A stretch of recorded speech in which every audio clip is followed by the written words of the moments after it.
Connected, having done both tests, we have at the moment Antigua and Barbuda, Brazil, Canada, Chile, Colombia, Costa Rica, Dominica, El Salvador, the United States, Grenada, Guatemala, Guyana, Haiti, Honduras, Jamaica, Mexico, Nicaragua, Panama, the Dominican Republic, St. Vincent and the Grenadines, St. Lucia, Suriname, Trinidad and Tobago, Uruguay, and Venezuela. Thank you, Mr. Chairman. We have quorum. Thank you very much, Assistant Secretary General. Good morning, distinguished ambassadors, permanent representatives, and alternates. Look, I very much regret that I must start today's meeting on a sad note. Since we last met, I received news of the passing of a former Secretary General of our organization, Ambassador Alejandro Orfilla. Ambassador Orfilla passed away a few days ago at the age of 96. He served this organization with distinction as Secretary General from 1975 to 1984. In 1977, as Secretary General, he facilitated the negotiations between U.S. President Jimmy Carter and the Panamanian leader, Omar Torrijos, that led eventually to the United States relinquishing control of the Panama Canal in 1999. Ambassador Orfilla also arranged the visit of Pope John Paul II in 1979 to the Organization of American States. Before serving the OAS as its fifth Secretary General, Ambassador Orfilla served in various embassies and consulates of Argentina, his native land. He was the recipient of accolades from many nations, including Spain, Belgium, France, Germany, the Netherlands, Italy, the Vatican, Thailand, Japan, and Greece. He also received honorary degrees from universities in the United States and Latin America. After his retirement from the OAS, Ambassador Orfilla entered the business world as a successful consultant and investor in the field of international finance and real estate. Thankfully, he passed away peacefully at his home with his wife Helga and other loved ones at his side. On behalf of this permanent council, I ask the delegation of Argentina to convey our condolences to the family of Ambassador Orfilla and to the government and people of Argentina. And I now invite you to join me in observing a moment's silence in memory of one of our own, Ambassador Alejandro Orfilla, former Secretary General.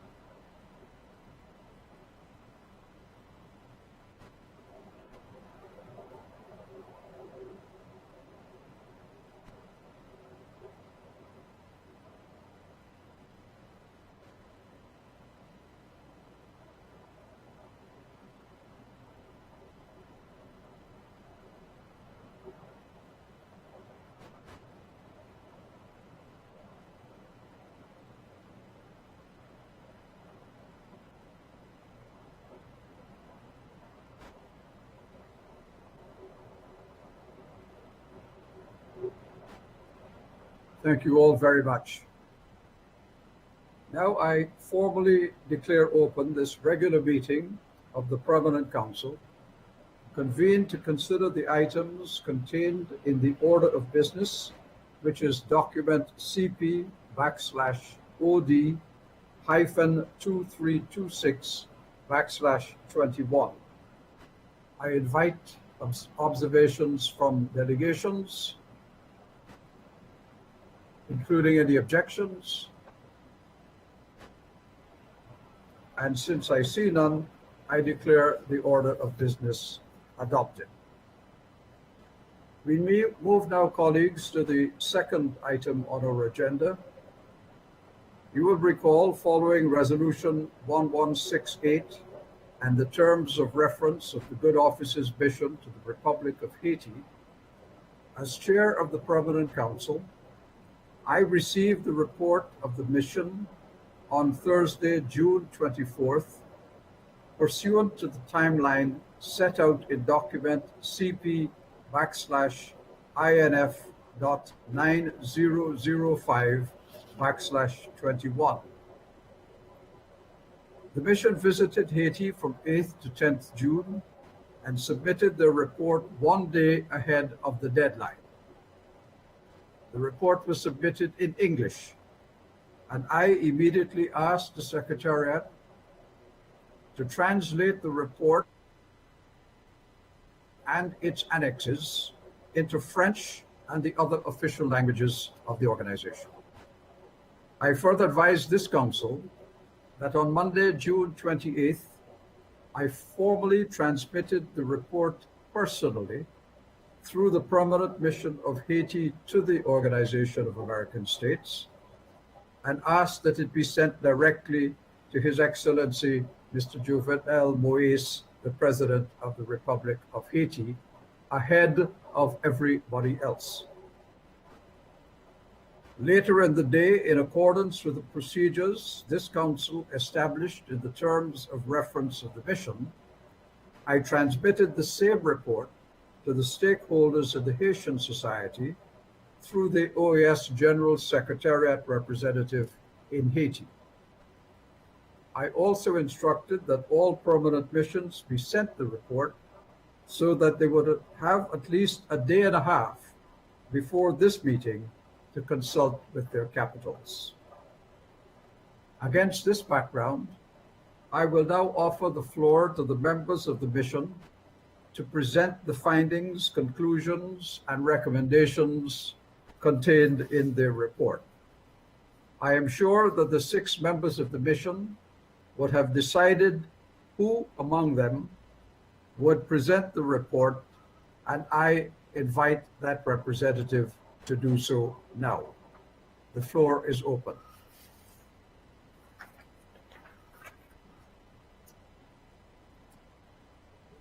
And I see the Ambassador of St. Vincent of the Grenadines has asked for the floor.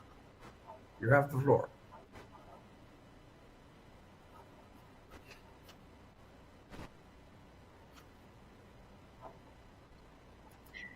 Thank you, Chair.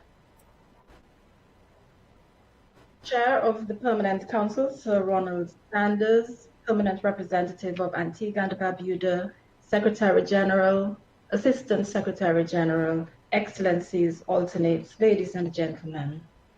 I pay my respect to the family of Ambassador Alejandro Orfia, former Secretary General of the Organization of American States.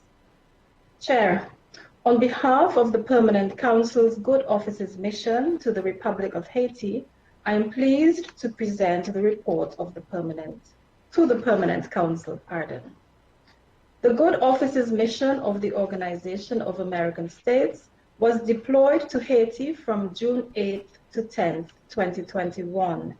This was in direct response to the mandate contained in operative paragraph 4 of CICTE/Res 1168, that's 2315/21, titled Support to the People of Haiti, and which was approved by acclamation on March 17, 2021, by the Permanent Council of the OAS.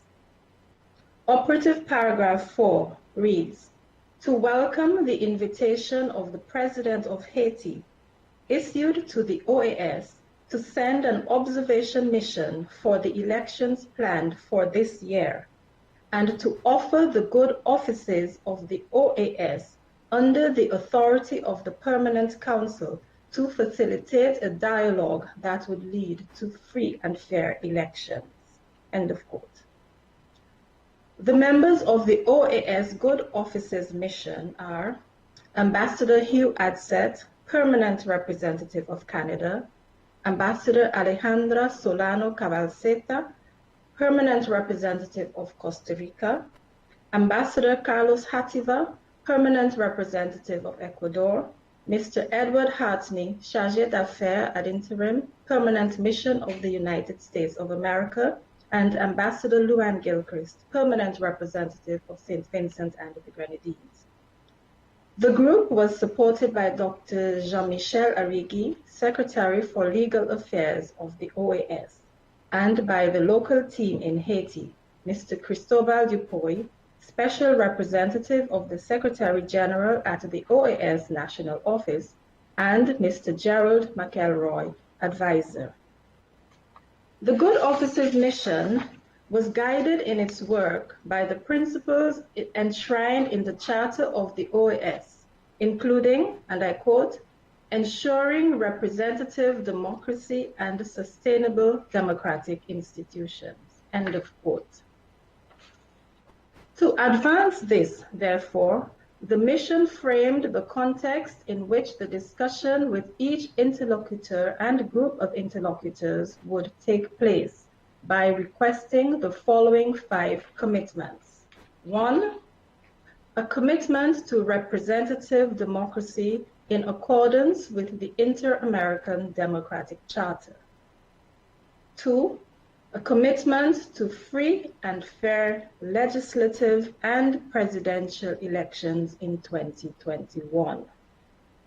3, seeking a transparent electoral process with input from all stakeholders and credible to the Haitian people. 4, working to find a compromise that will benefit the people of Haiti. And 5, ending political violence and impunity, and respecting human rights. Upon entry and exit, the mission met with President Moise. The discussions centered on the social and economic issues, as well as the political impasse in the country. President Moise stated that he is not opposed to dialogue and is hopeful that a middle ground can be found. President Moise reaffirmed the importance of the democratic processes, including the holding of elections, restoring security, and ensuring a prosperous future for Haitians. The mission met also with representatives of various groups such as political actors across the spectrum, civil society, including women and the youth, religious groups, and the private sector. The views of these representatives are summarized in the report and have as a common thread the socio-economic issues of violence and insecurity, including the criminal activities of gangs, food insecurity, and the COVID-19 pandemic. They stated that elections were needed, but differed on the timing of these elections. Some expressed concern about the Provisional Electoral Council, the CEP. Many evoked the need for dialogue and a Haitian solution to the issues with support from hemispheric and international bodies. Having analyzed the major issues and the range of opinions expressed during the various meetings, the mission identified 3 goals which it believes can contribute to a way forward in Haiti. These are: 1, the prompt appointment of a prime minister and cabinet that will have the confidence of the Haitian people.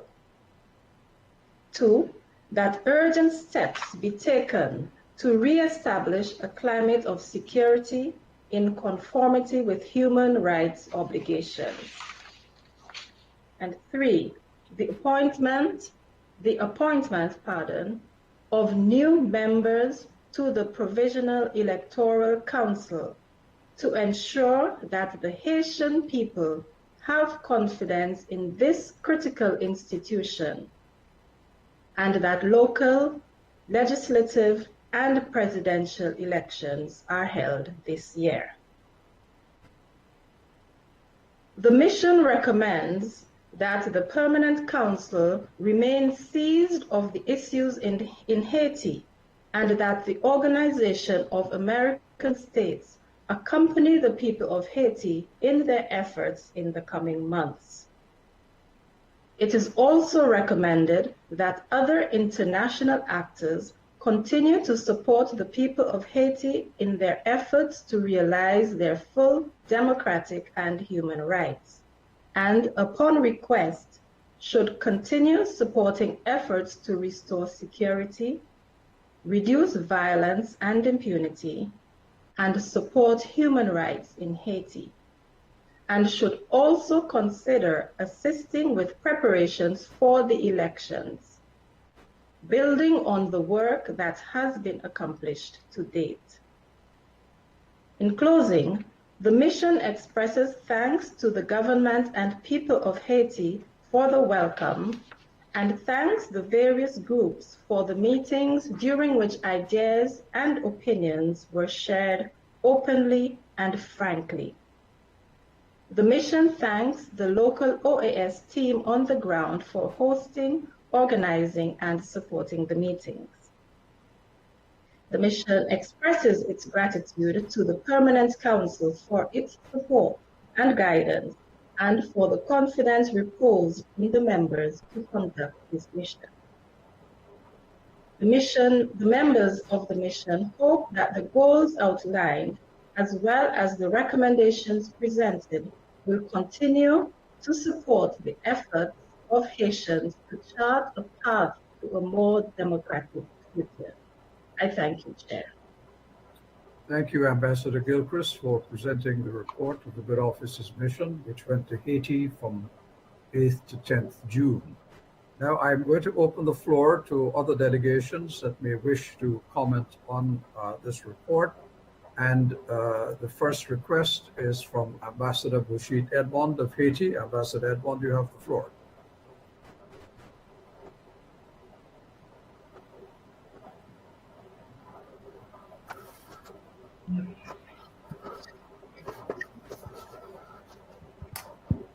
Merci, Monsieur le Président. Merci, Monsieur le Président.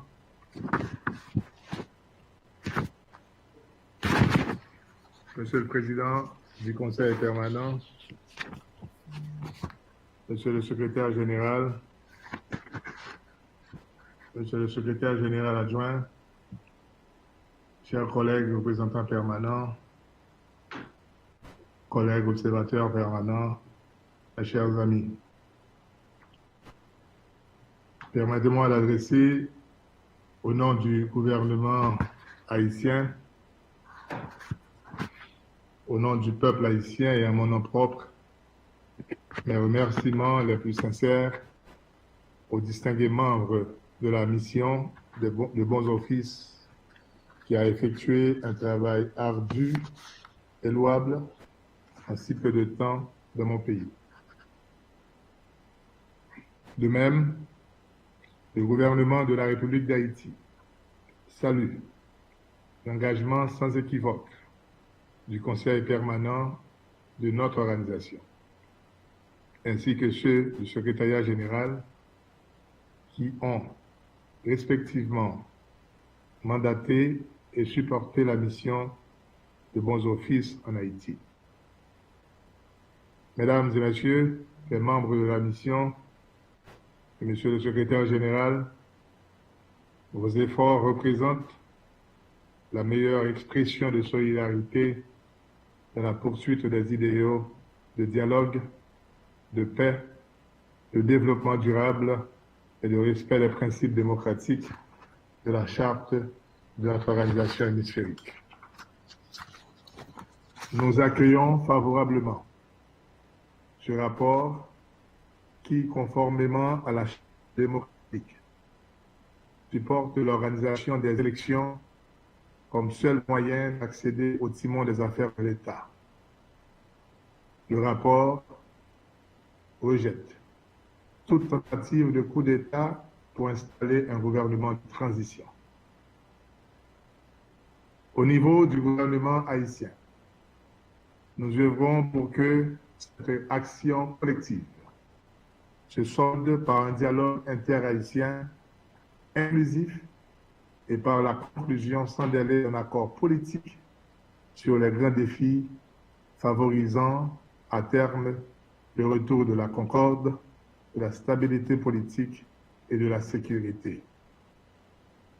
En vérité, ces éléments de solution sont intrinsèques au climat propice à la désescalade et indispensables à la tenue vers la fin du mois de septembre des élections générales crédibles, libres et transparentes que l'ensemble des acteurs, aussi haïtiens qu'internationaux, appellent de tous leurs vœux.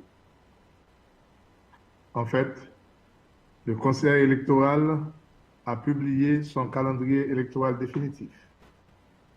Le référendum, le premier tour des élections législatives et présidentielles, se tiendront le 26 septembre 2021. Le second tour est prévu pour le 21 novembre 2021. Le 16 janvier 2022 auront lieu les élections municipales et locales. Le Parlement, la 51e législature, sera installé en janvier 2022. Et le 59e président prêtera serment le 7 février 2022. Je voudrais rappeler à l'attention de cette auguste Assemblée que le président Jovenel Moïse n'est pas candidat à sa succession et ne sera pas éligible à ces élections. Mesdames, Messieurs, les principaux constats et les recommandations du rapport de la mission exploratoire confirment le souhait du gouvernement haïtien que le moment est plus que propice pour un dialogue inclusif soldé par un accord susceptible de permettre de former enfin un gouvernement d'union nationale, selon la devise de la République d'Haïti, et d'organiser dans les délais requis, soit bien avant la fin de l'année, les élections crédibles, libres et transparentes, pour permettre à la population, conformément à notre charte, d'exercer leur droit inaliénable de choisir sans contrainte aucune leurs dirigeants à tous les niveaux. Le rapport de la mission exploratoire de bons offices laisse entrevoir que ceux qui sont ostensiblement récalcitrants à la nécessité de dialogue ne sont pas majoritaires au sein de la grande famille haïtienne. Le gouvernement partage la conclusion que seule la réticence de certains acteurs permet aux souffrances de la population haïtienne de perdurer. Aussi, sommes-nous davantage convaincus que la solution idoine préconisée dans le rapport ne peut émerger et n'émergera que de la volonté et des efforts manifestes des acteurs haïtiens de dépasser leurs différences idéologiques ou sectaires. Certainement, la conclusion logique est qu'il est temps que les Haïtiens eux-mêmes mettent de côté leurs querelles fratricides pour travailler ensemble à la reconstruction de cette nouvelle Haïti que nous devons léguer en héritage à notre progéniture. Frères et sœurs haïtiens, du haut de cette tribune hémisphérique, je demeure convaincu que le glas a sonné. Faisons ensemble ce faisceau tant nécessaire autour de notre mère patrie pour lui rendre justice et, ce faisant, alléger les souffrances de nos compatriotes, surtout ceux qui sont les plus vulnérables. Et nous continuons a refusé d'obtempérer, le jugement de l'histoire ne nous épargnera pas sa condamnation et sa juste vindicte. Chers collègues, mesdames, messieurs, il ne revient qu'aux acteurs politiques et ceux de la société civile organisée, ainsi que le secteur privé, d'oser faire tous les sacrifices, le cas échéant, requis pour permettre au peuple haïtien, au moins, d'espérer sortir de ce calvaire qui le transforme pratiquement en réfugié dans son propre pays. S'agissant spécifiquement des recommandations de la mission de bon office, le président Moïse est en pleine négociation avec divers secteurs politiques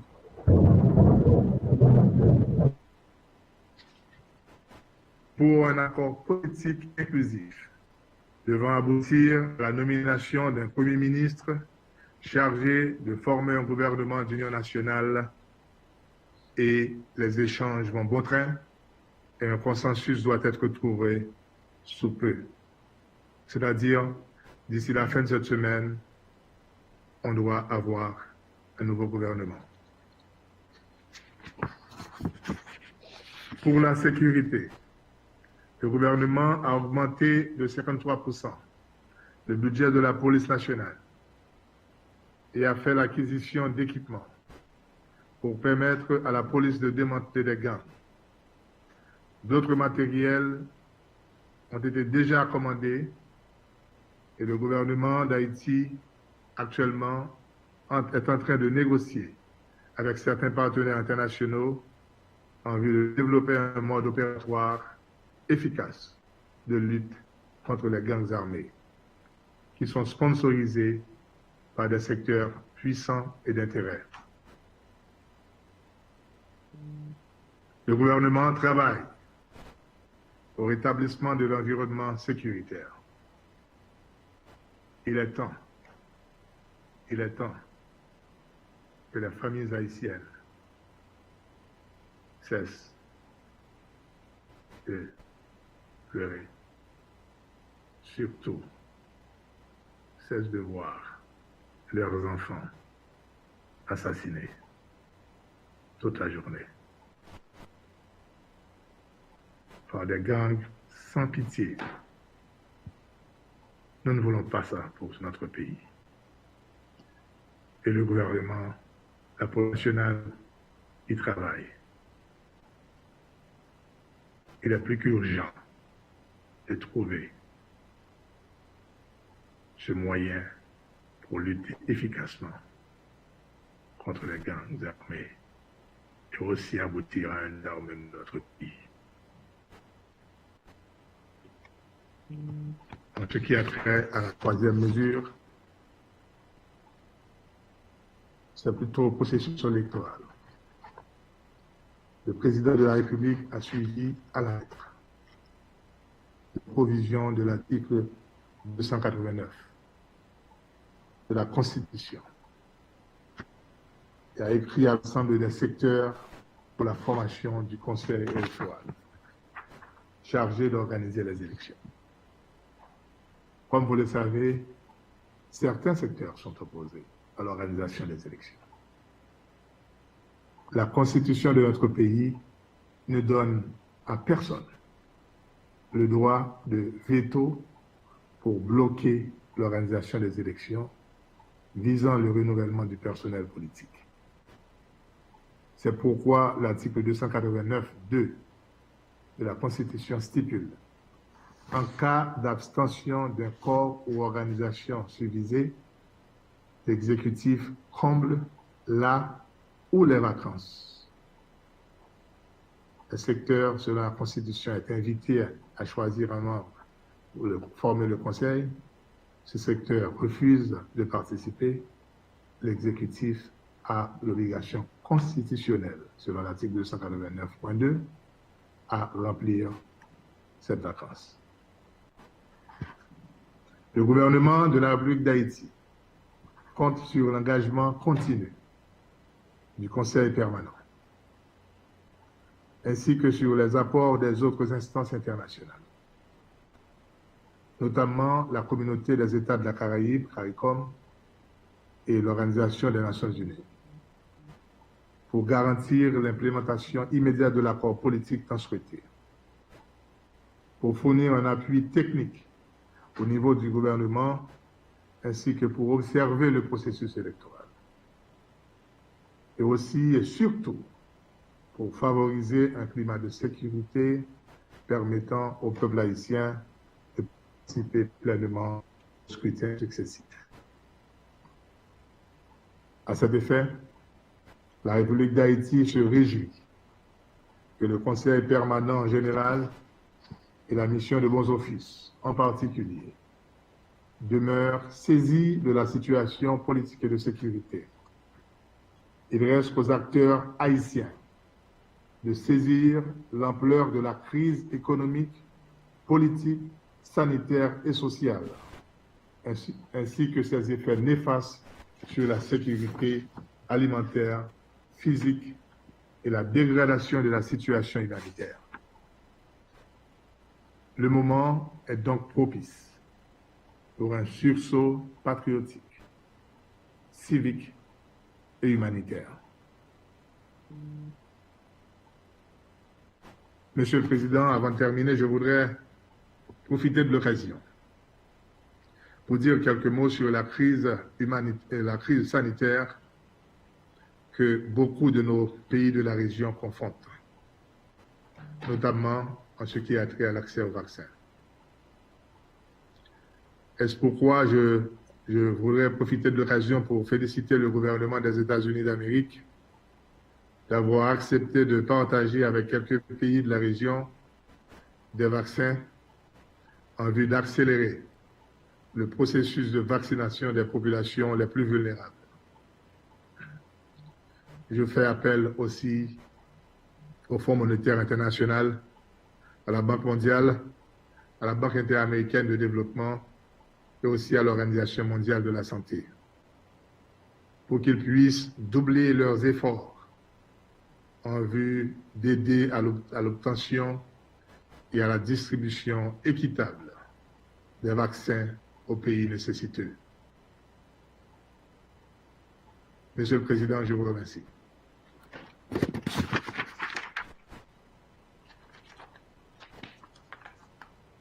Thank you, Ambassador Edmond. I allowed Ambassador Edmond to speak for 15 minutes and 2 seconds.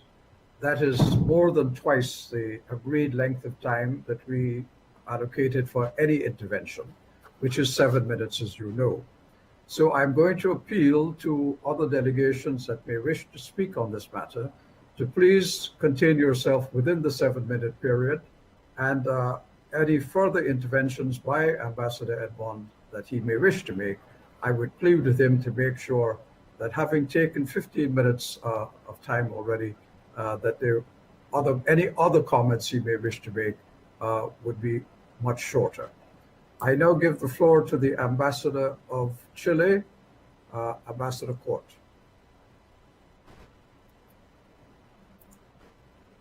Muchas gracias, presidente, señor presidente, señor secretario general, señor secretario general adjunto, excelentísimas embajadoras y excelentísimos embajadores.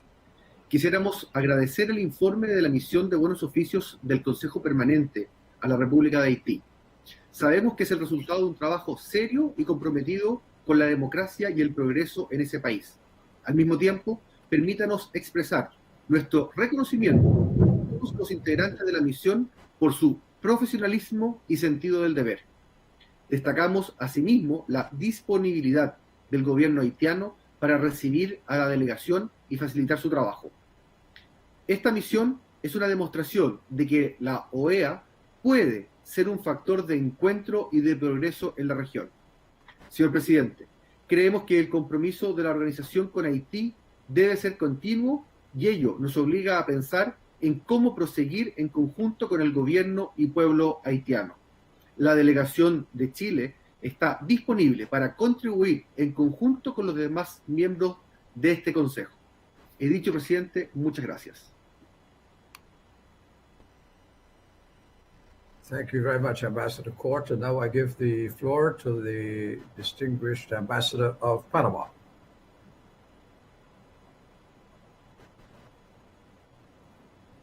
Oh. No se preocupe, I señor apologize. presidente. I didn't realize it wasn't the ambassador, but please, Maria, I give you the floor. Gracias, señor presidente. Siendo esta nuestra primera intervención, Panamá desea expresar sus más sinceras condolencias a la familia del embajador Orfila, quien ejercía un importante rol en la firma de los tratados Torrijos-Carter, mediante los cuales se entregó la administración total del Canal de Panamá al Estado panameño y se alcanzó plena soberanía sobre nuestro territorio. Dicho esto, Panamá da bienvenida al informe presentado, agradeciendo la presentación que hiciese la embajadora Luan, de la cual hemos tomado debida nota. Deseamos también resaltar la labor realizada por los y las integrantes de la misión del Consejo Permanente Haití, en cumplimiento del mandato adoptado en consenso mediante la resolución en cuestión, con el objetivo de facilitar un diálogo que conduzca a elecciones libres e imparciales. Asimismo, reconocer la invitación del gobierno de Haití a realizar esta misión y la acogida que este y el pueblo haitiano brindó a los y las integrantes de esta para cumplir con su mandato. La delegación de Panamá desea aprovechar este espacio para expresar su complacencia con el desarrollo de esta misión, atendiendo a la solicitud de apoyo de un Estado miembro, considerando que este es el rol que la OEA, desde su Consejo Permanente, puede y debe ejercer, ofreciendo sus buenos oficios para impulsar diálogos que busquen el fortalecimiento democrático de los Estados miembros en apoyo de los gobiernos y los pueblos de las Américas. En este sentido, Panamá hace votos para que, en medio de las dificultades que entraña la organización de elecciones en tiempos de pandemia, se pueda realizar oportunamente la renovación del mandato soberano de los y las ciudadanas haitianas mediante elecciones presidenciales y parlamentarias libres e imparciales. De la misma manera, esta delegación hace eco de lo expresado en el informe, resaltando que toda solución para la crisis política de Haití requiere el esfuerzo de todos los sectores de la sociedad haitiana. Para estos fines, Haití cuenta con el apoyo de la comunidad internacional, de la OEA y de Panamá. Muchas gracias, señor presidente.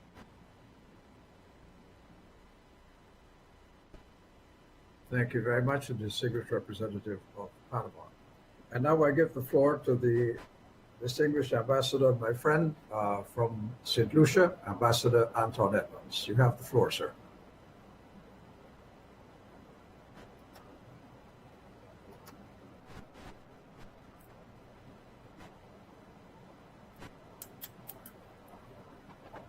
Ambassador Edmonds, are you there?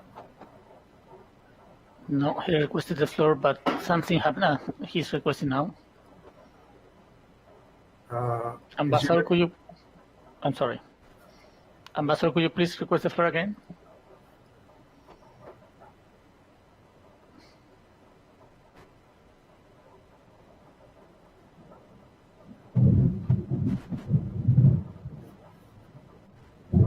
Yes, Ambassador, you have the floor. Thank you, Chair. Chair, we thank the distinguished representative from St. Vincent and the Grenadines from presenting on the report on behalf of the group, the Good Office's mission of the Permanent Council to the Republic of Haiti. We appreciate the work done and the work that the mission has undertaken, and we welcome this opportunity to discuss elements of the report. Chair, we appreciate the delegation communicating to all relevant stakeholders that they met our collective desire for the end of political violence and abuses of human rights, the need for free and fair elections, the latter a prerequisite to a transparent electoral process. We note and endorse the recommendations made that an appointment of a Prime Minister and cabinet that will have the confidence of the people can contribute to a way forward, notably a Prime Minister who has broad support of all stakeholders. That urgent steps need to be taken on the re-establishment of a climate of security with human rights obligations, though how this is to be established, I think, eludes us all. And that there is a need to appoint new members to the Provisional Electoral Council in order to build the necessary confidence in the process and system. Registering of votes and a definitive timelines stand out as being critical. Chair, all of the above said, my delegation seeks some clarity on a few issues. While the delegation met with a variety of civil society and other actors, as well as the president, can it inform whether any of these entities were part of the groups that it reported that the president stated he is talking to or dialoguing with, or that any of the groups it met with are willing to engage with a dialogue with the president? And further, did any of the stakeholders indicate a lack of receptiveness to engage with them on the part of the government? Chair, I ask the above as we, the OAS, must have a level of confidence that the need for dialogue is recognized. Chair, we note specific reference to the LGBTQ community and the need for their active inclusion in the political discourse, of course, to which we agree. We believe that all must be allowed to exercise their franchise and be engaged in government and governance. We do ask, however, Chair, whether we can get some more details on specific acts of persecution that this group faces, be it from the government or other political actors. We ask considering their very specific mention. If there is discomfort explained to member states elements of this within the report and facts presented on the ground, may we ask through you that some other mechanism be explored that would allow us this information and any other pertinent information that may be considered to be be volatile. Maybe a closed session. Chair, in closing, my delegation is concerned that this engagement may not have been as effective as it could have been, and this may well be our fault, us as member states, in agreeing to the terms of reference. I do seek a response from the group on the following. While meeting with various stakeholders, was there an ability by our representative group to propose a series of steps or actions to the parties that could result in a dialogue? We note that the time was short, but state the above as a dialogue with the delegation may or may not translate into a dialogue between the parties on the ground that is needed. Thank you, Chair. Thank you very much, Ambassador Edmond. And I will now give the floor to the alternate representative of Antigua and Barbuda, Julia Joseph. You have the floor.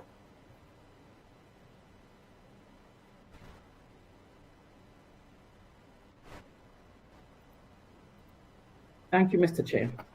Mr. Chairman, the delegation of Antigua and Barbuda thanks the members of the Good Office's mission to Haiti for their report.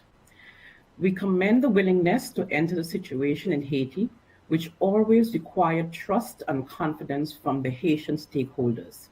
They had a difficult task. 2 documents of the Permanent Council are relevant to the mission.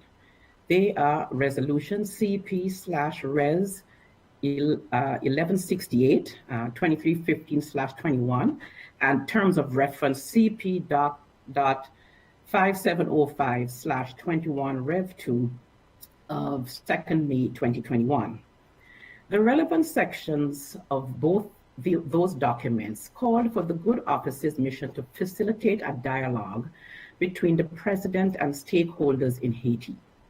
At paragraph 14, the resolution, and I quote, encouraged all parties to engage in meaningful dialogue in the interests of peace and stability, end quote. Then at paragraph 15, it expressed the Permanent Council's desire to, and I quote again, support efforts by the President and all stakeholders in Haiti to engage in dialogue that would lead to free and fair presidential, legislative, local, and municipal elections that benefit from independent and credible electoral observation, end quote. In operative paragraph 1 of the resolution, the Permanent Council resolved, and I quote, to encourage the President of Haiti to work with all stakeholders to engage in meaningful dialogue in the interest of addressing the country's needs. Among others, the need to hold free and fair legislative and presidential elections this year, end of quote. Further, the terms of reference provided to the mission specifically states that the purpose and mandate of the Offer of Good Offices is to, and I quote, facilitate a dialogue that would lead to free and fair elections, end quote. Mr. Chairman, judging from the report, it appears that no dialogue was facilitated. There was no meeting between the parties. Instead, the mission met the president on 8th June. Separately, the mission met stakeholders at the OAS National Office. Finally, the mission met the president for a second time on June 10th. But at no point was there dialogue between the president and the stakeholders. Indeed, the mission states at page 3 of its report that the president himself admitted that, and I quote, there is no official dialogue, end quote.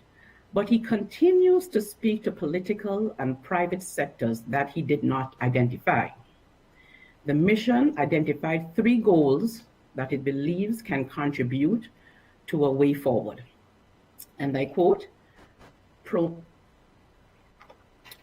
appointment of a prime minister and cabinet that will have the confidence of the Haitian people, end quote.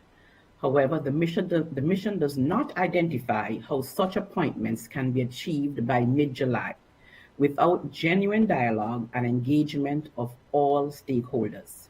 Second goal identified by the mission is, and I quote, urgent steps to re-establish a climate of security in conformity with the human rights obligations, end of quote. Yet violence and insecurity in Haiti has intensified over the last few days. This has led the chair and leading members of the U.S. House Committee on Foreign Affairs to write to U.S. Secretary of State Blinken yesterday to express, and I quote, deep concern over the worsening situation in Haiti, end quote, and to state categorically that, and I quote, ongoing corruption, human rights violations, hunger, and an alarming rise in crime, especially kidnappings, are contributing to increasing political tensions, end quote. The senior U.S. congresspersons also said, and I quote, as long as the Moise government continues to insist on holding the referendum this year, the conditions for political dialogue and reconciliation cannot be met, end quote. There are also credible independent reports, Chair, that 11 persons were gunned down last night, including a journalist and a political activist. Mr. Chairman, the third goal that the mission identified in its report is, and I quote, appointment of new members to the Provisional Electoral Council to ensure that the Haitian people have confidence in its critical institution and that local, legislative, and presidential elections are held this year, end quote. However, there is no recommended machinery to achieve this purpose, which clearly will not be attainable until and unless such machinery is fully independent and established in a transparent manner by all the relevant stakeholders in Haiti. Mr. Chairman, the delegation of Antigua and Barbuda was always conscious that a good officer's mission to Haiti by the OAS had no guarantee of success. Nonetheless, we commend the members of the mission for their efforts, and we recommend that the Permanent Council continue to remain alert to the situation in Haiti in order to determine what future action might be taken. Thank you, Mr. Chair. Thank you, Antigua and Barbuda. And now I give the floor to the Ambassador of the Dominican Republic, Annabel Buena. Ambassador, you have the floor.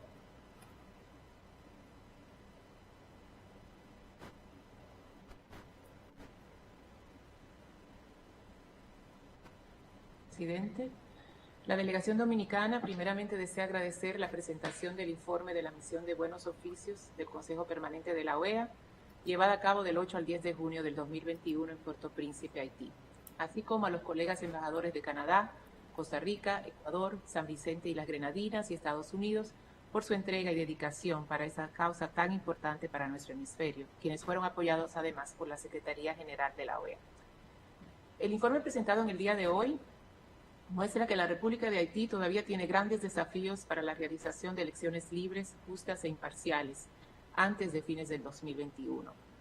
algunos de los cuales han sido mencionados por las personas que me han precedido en la palabra. Pero también se percibe un escenario esperanzador que muestra señales de compromisos por parte de la clase política, social y económica para avanzar en favor de la democracia, la seguridad ciudadana, la independencia de la justicia y el respeto de los derechos humanos en ese hermano país.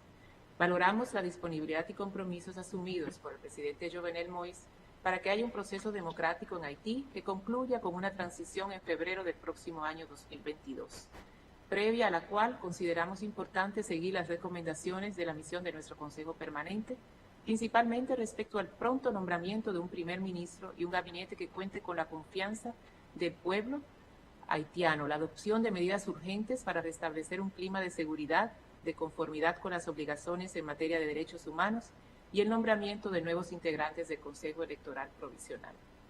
En ese sentido, el nuevo calendario electoral para elecciones legislativas, presidenciales, municipales y locales para este año 2021 es un paso de avance que contribuye a dar claridad al proceso electoral en Haití y debería contribuir a fortalecer la confianza entre sus diferentes actores políticos, sociales, económicos y de la sociedad civil.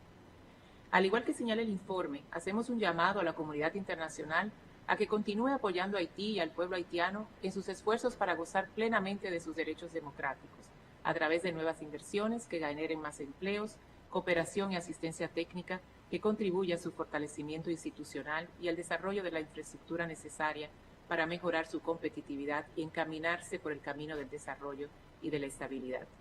Estimados colegas, la delegación dominicana coincide a plenitud con lo señalado en el informe en el sentido de que toda solución para la actual crisis política de Haití requiere del esfuerzo de todos los sectores de la sociedad haitiana, entre ellos el gobierno, la oposición, el sector privado, los grupos religiosos y la sociedad civil, a quienes corresponderá, junto al pueblo haitiano, decidir el destino de su país.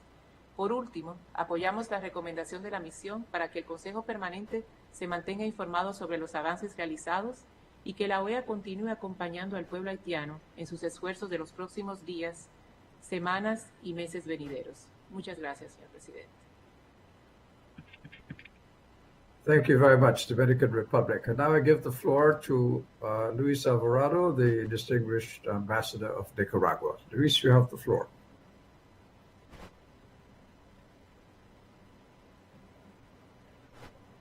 En primer lugar, la delegación de Nicaragua quiere expresar sus más sentidas condolencias por la pérdida del ilustre doctor Alejandro Orfila. Expresamos nuestras condolencias al pueblo y gobierno de Argentina por ello. También hemos tomado debida nota de la presentación realizada por la distinguida embajadora Luam. Nicaragua simplemente quiere reiterar su posición de abstención sobre este ejercicio y manifestar obviamente pues de que como organización pues no podemos convertirnos en un tribunal sobre ningún estado soberano de los países que conforman esta organización. Muchas gracias, señor presidente.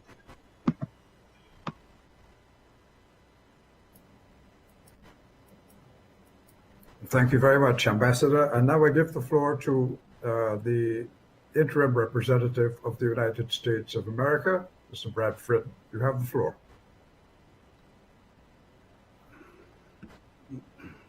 Thank you, Mr. President. The United States would like to begin by thanking the government of Haiti for its continued cooperation on this matter and for welcoming the OAS Permanent Council delegation to Haiti June 8th through 10th. The United States appreciated being part of this important mission and believes the report presented here today offers important findings and recommendations that the government should seek to implement. That the government and stakeholders should seek to implement. The report lays out the necessary steps needed to move forward, notably the need to proceed with free and fair legislative and presidential elections to restore Parliament and facilitate the democratic transfer of executive power. A newly elected president should succeed President Moïse when his term ends on February 7th, 2022. Notably, the report calls for political consensus and compromise in order to establish a government that will have the confidence of the Haitian people. Urgent steps to reestablish a climate of security in conformity with human rights obligations, and appointment of new members to the Provisional Electoral Council to ensure that the Haitian people have confidence in this critical institution, and that legislative and presidential elections are held this year.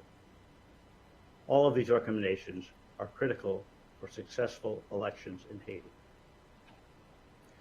Chair, we remain deeply concerned by the ongoing corruption, increasing humanitarian needs, and the lack of effective action by the Haitian government to assure accountability in the growing list of emblematic human rights abuse cases.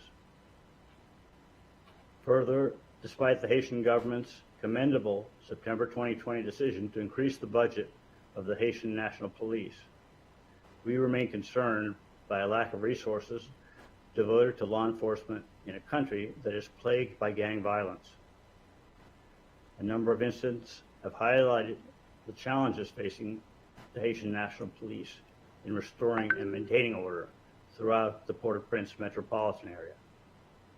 The United States is providing $21 million in equipment, training, and technical advice to build the Haitian National Police's capacity as an effective and accountable law enforcement agency. We are also encouraging Haiti to take a holistic approach to countering gangs and are providing $5 million to strengthen the Haitian National Police's capacity to work with communities to resist gangs. In order to reestablish political stability, combat corruption, and provide security to the Haitian people, there must be democratic and fully representative government, which can only be forged through free and fair elections.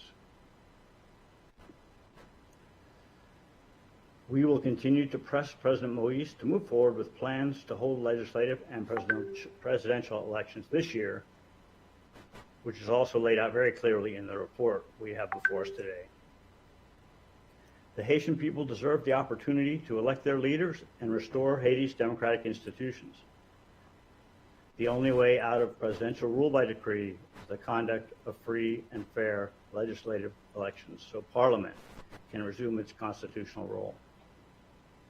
To assist in that effort, the U.S. government provided more than $3 million to the Consortium for Electoral and Political Processes, which includes the National Democratic Institute, the International Republican Institute, the International Foundation for Electoral Systems. Their activities include focusing on improving electoral administration, strengthening the competitiveness of political parties, educating voters on electoral processes, promoting electoral transparency, and ensuring inclusive voter registration and participation. Chair, the United States is committed to the people of Haiti and will continue to support free and fair elections in that country. We hope this report will be a guide for future action and look forward to continued cooperation. And we thank all those who took part in the mission, as well as the OAS General Secretariat for its support. The mission they participated in is an outstanding example of how the OAS can support a member state in need. We commend the delegation's apolitical and even-handed approach to helping the various stakeholders in Haiti establish a basis for dialogue. Finally, in closing, I would like to personally thank the Acting Deputy Chief of Mission of the U.S. Mission to the OAS, Ed Hartney, for his outstanding work in the run-up to the OAS mission and his willingness on short notice to join the delegation when I was unable to do so. Thank you, Mr. Chair. Thank you very much, the distinguished representative of the United States of America. And now I give the floor to the Ambassador of Canada, Hugh Atsett. Thank you very much, Chair. It's a pleasure to see you and colleagues this morning. I'm going to make a few comments this morning, but as I was a member of the delegation, I want to stress that these are comments being made in my capacity as representative of Canada in my national capacity, as opposed to my capacity as a member of the mission. I'll start in French and I'll then continue later in English. Le Canada tient à réaffirmer toute sa solidarité envers le peuple haïtien.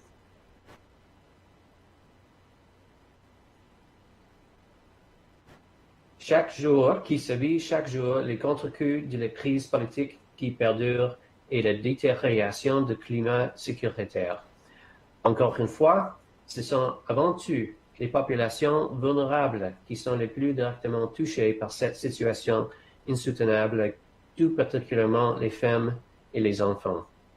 Fort d'avoir participé à la récente mission des bénéfices de l'OEA en Haïti pour faciliter le dialogue entre les différents acteurs impliqués, le Canada appuie les recommandations de la délégation, à savoir la nomination d'ici la mi-juillet d'un nouveau Premier ministre et d'un gouvernement qui aura la confiance des Haïtiens et Haïtiennes.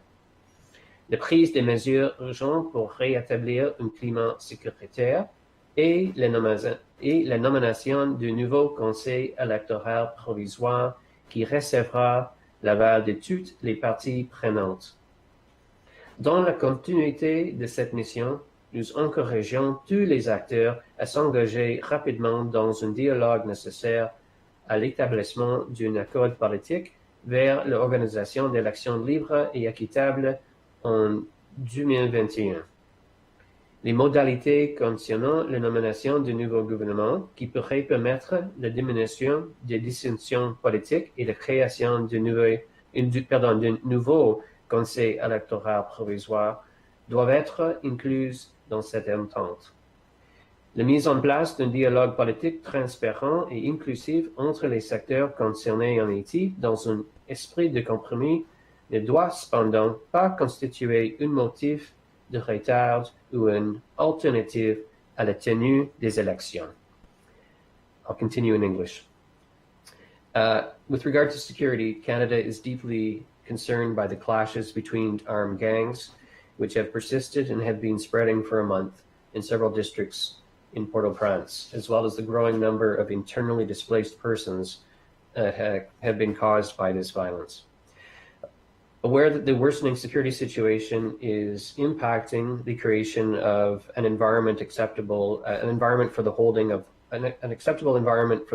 elections, Canada underlines the responsibility of the Haitian state to guarantee the security and well-being of the Haitian people by taking immediate measures to alleviate the violence, which has disastrous consequences on the Haitian population. As a long-time partner of the Haitian National Police, Canada also wishes to renew its continuing support for strengthening the capacities of the institution so that it ensures the respect and protection of the human rights of Haitian women and men. We sincerely hope that the Good Office's mission will have made it possible to lay the groundwork for a constructive dialogue among Haitians themselves that may ease polarization of political issues and set the country on a course out of the current crisis. Thank you. Thank you very much, Ambassador Adset. Now I give the floor to the Ambassador of Peru, Hugo de Sela. Ambassador de Sela, you have the floor.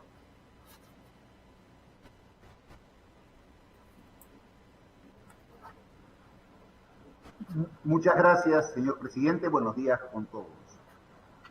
Quiero en primer lugar agradecer el reporte que ha presentado al Consejo Permanente, la misión que enviamos a Haití. Y quería utilizar esta oportunidad para hacer unos breves comentarios, señor presidente.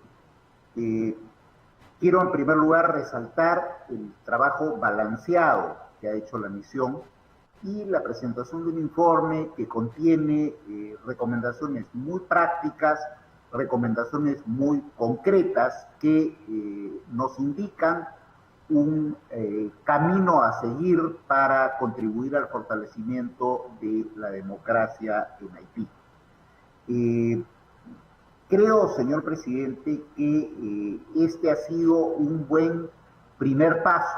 No se podía esperar mucho más de una misión que estuvo en el país por 3 días. Creo que los resultados conseguidos son bastante razonables. Creo que, como dije, es una primera aproximación hacia un proceso cuyo elemento central, como se ha resaltado en varias intervenciones, debe ser el diálogo entre el gobierno y los principales actores políticos del país.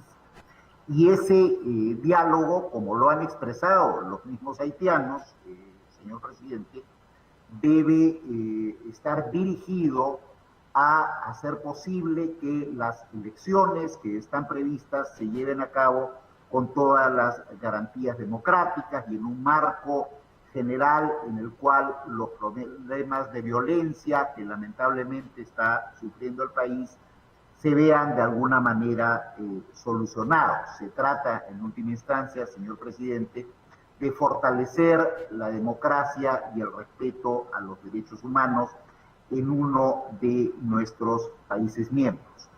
No puedo dejar tampoco, señor presidente, de comentar que la realización de esta misión y su viaje fue hecho con una actitud de cooperación plena del gobierno de Haití. No se puede hablar entonces, como se ha pretendido hacer, de algún tipo de intervención en asuntos internos, puesto que la misión viajó por invitación del gobierno de Haití, con la anuencia y con la cooperación del gobierno de Haití.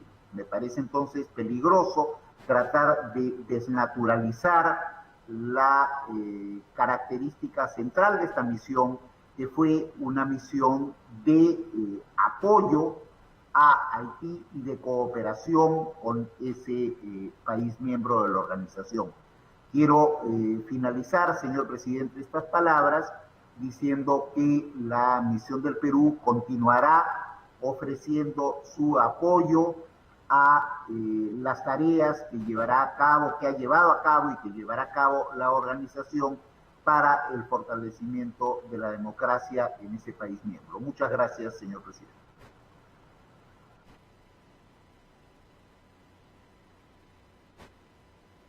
Thank you very much, Ambassador Peru.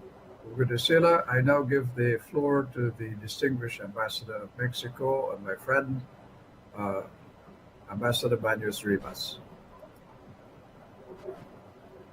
Muchas gracias. Buenos días, señor presidente.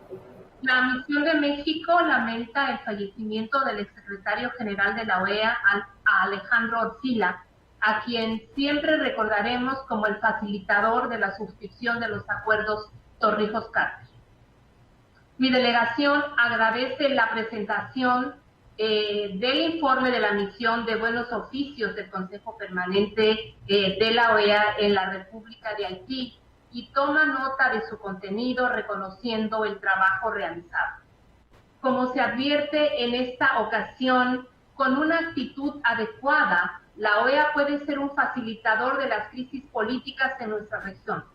México hace votos para que este esfuerzo sea un elemento más que abone a la búsqueda de una solución efectiva entre los diversos sectores haitianos. Muchas gracias, señor presidente.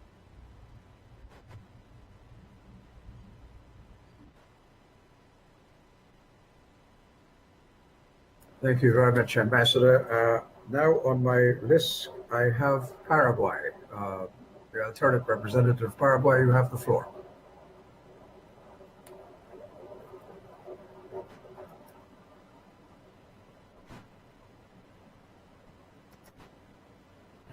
Muchas gracias, señor presidente. Mi delegación agradece la presentación del informe de la misión de buenos oficios del Consejo Permanente a la República de Haití en relación con la visita realizada el 17 de marzo en los términos de referencia definidos por nuestro Consejo. Tomamos debida nota del contenido del informe y valoramos el trabajo realizado por los miembros de la misión. Celebramos en tal sentido el apoyo proporcionado por el gobierno haitiano en cumplimiento de los objetivos de la misión.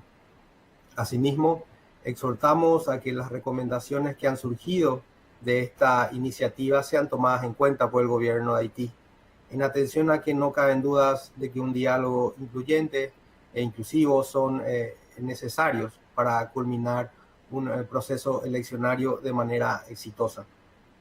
Finalmente, el destino de Haití dependerá de su pueblo. Debemos seguir acompañando a Haití en la consolidación de su democracia. Esperemos que los resultados de la misión de la OEA contribuyan con ese cometido. Muchas gracias, señor presidente.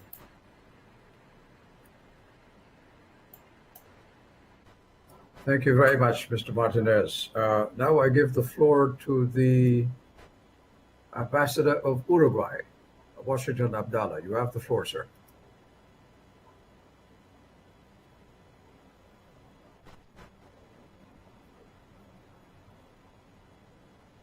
Gracias. Gracias, presidente. La verdad que quiero ser muy concreto. Es una misión que ha sido muy útil.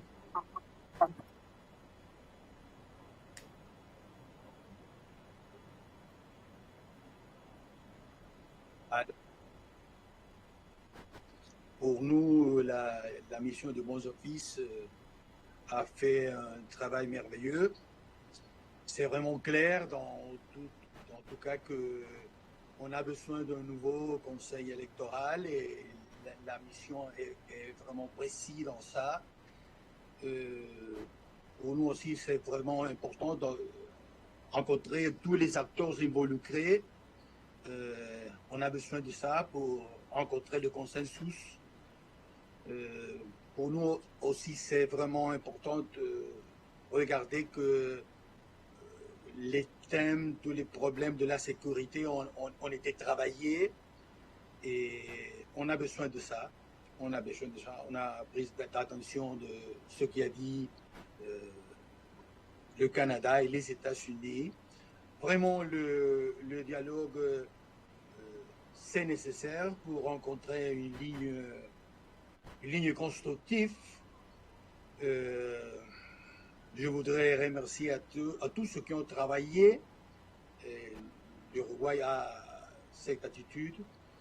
Dans notre cas, on croit que nous devons continuer dans la même ligne. Et vraiment, on félicite à la mission des Bons Offices. On peut regarder que ce type de mission arrive à des situations que vraiment c'est qu'on a besoin. Merci beaucoup.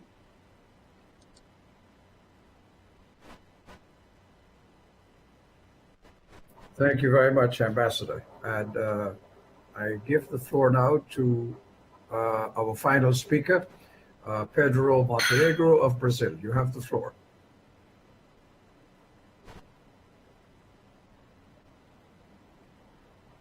Muito obrigado, senhor presidente.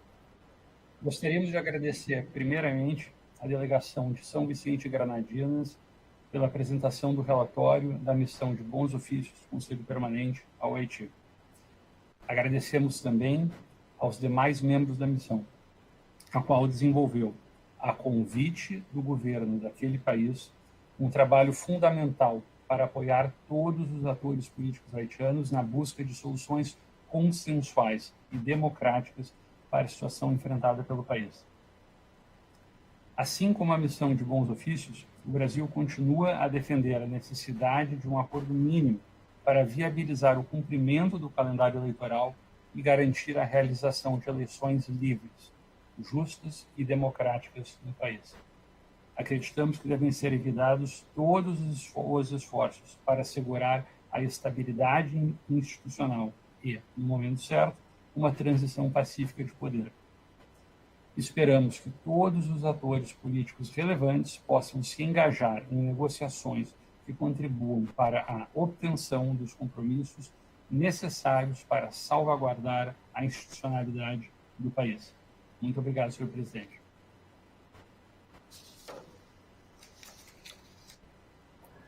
Thank you very much. And now I see the representative of St. Vincent of the Grenadines has asked for the floor, our final speaker on this topic. Ambassador, you have the floor.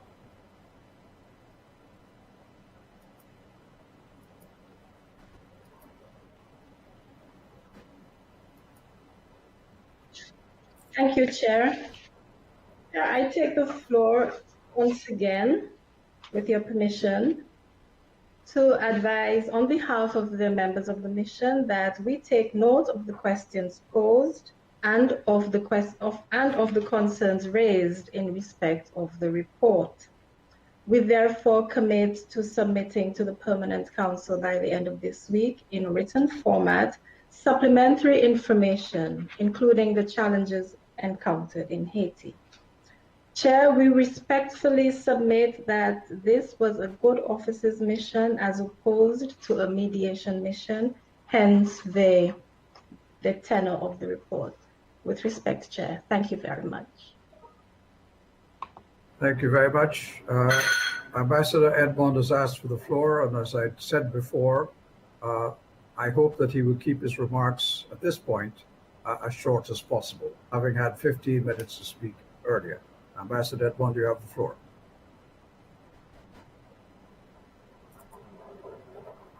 Merci, Monsieur le Président. Je vais être bref.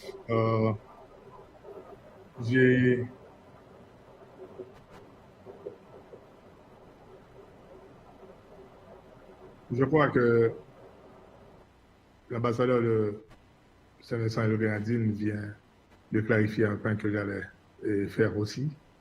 C'est que cette mission n'a pas été une mission de négociation ou de médiation. Elle a été une mission de bons offices et exploratoire. La deuxième remarque, c'est concernant la question de sécurité. Je crois que vous allez, tous mes collègues ici présents vont, du moins, vont accepter le principe qu'il n'y a pas de société libre de violence, ou du moins immune de la violence. Tous nos pays, nous faisons face à un niveau quelconque de violence. Mais cela ne veut pas dire que le niveau de violence, ou du moins la criminalité, doit faire stopper, doit faire arrêter tout ce que le gouvernement a la responsabilité de faire. Écoutez, le gouvernement haïtien a la responsabilité de créer un environnement, ce que nous sommes en train de faire avec la police nationale, en l'équipant davantage. Et aussi, le gouvernement a aussi cette responsabilité d'organiser les élections. L'autre remarque que je voulais faire, c'est concernant, je crois que plusieurs délégations l'ont martelé, cette histoire de corruption. La corruption n'a pas de nationalité. La corruption no hay nacionalidad. Corruption has no nationality. Most of the time, parfois et souvent, j'ai l'impression que dans cette organisation, il y a certaines délégations, quand ils parlent, ils veulent donner la nationalité haïtienne à la corruption. Nous avons tous des problèmes de corruption dans tous nos pays, à un niveau ou à un autre. L'essentiel, c'est d'avoir cette volonté de lutter contre la corruption. Et nous avons cette volonté. L'Organisation des États américains peut le prouver, et je demande au secrétaire général probablement de demander à cette personne responsable de ce bureau en Haïti de venir faire une présentation au Conseil permanent. Nous avons signé un accord avec l'OAS qui nous aide à renforcer les institutions d'État qui luttent contre la corruption. Et je crois que cette mission est déjà à pied d'œuvre, avec l'appui de pas mal de pays membres et de pays observateurs à l'OAS. Je ne comprends pas à cette organisation et des représentants des autres pays de cette organisation veulent faire croire que souvent, corruption, c'est comme si la corruption aurait cette nationalité haïtienne. Non, la corruption n'a pas de nationalité. Chez nous tous, ici présents, nous avons tous, dans notre pays, la corruption, à un niveau ou à un autre. Mais l'essentiel, c'est d'avoir cette volonté de lutter contre ces fléaux, ce que le gouvernement ici est en train de faire, et surtout avec l'appui de l'OAS. Alors, je vous demanderai de ne pas égaliser, ou du moins de ne pas comparer. Chaque fois on parle d'Haïti, c'est la corruption qui doit être le mot-clé. Moi, aussi longtemps que je serai là ici à l'OAS, je défendrai. Je dirais oui, nous avons tous Le problème de la corruption, à un niveau ou à un autre, l'essentiel, c'est d'avoir cette volonté. Et la volonté est là, et je vous assure que la volonté est là en Haïti pour lutter contre la corruption. Ce n'est pas une bataille facile, mais c'est quelque chose qu'on doit accepter, que le processus est un processus long. La bataille contre la corruption, ce n'est pas une bataille du jour au lendemain, c'est une bataille continue. Et pour finir, Monsieur le Président, je veux le répéter, la corruption n'est pas haïtienne. La corruption n'a pas de nationalité. Nous avons tous chez nous la corruption, à un niveau ou à un autre. Et nous avons cette volonté de lutter contre la corruption. Mais cessez de nous poser cette étiquette à chaque fois comme si vous auriez un baromètre pour mesurer la corruption quotidienne. Non, il faut cesser ça. Merci.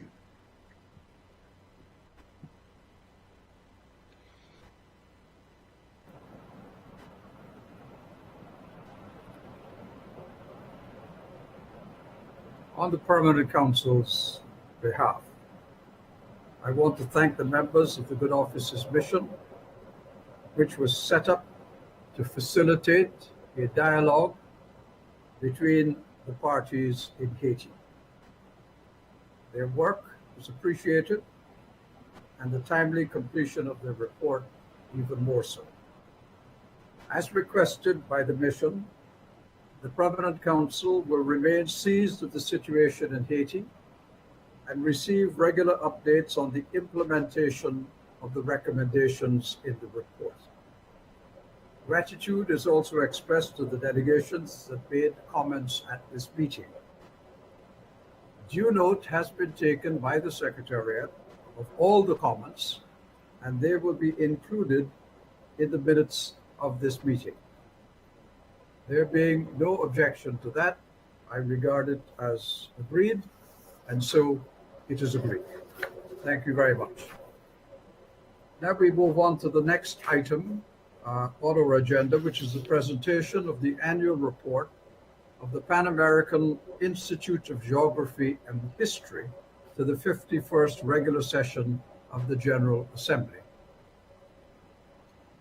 This report was duly distributed to the delegations as documented in CP/doc.5681/21.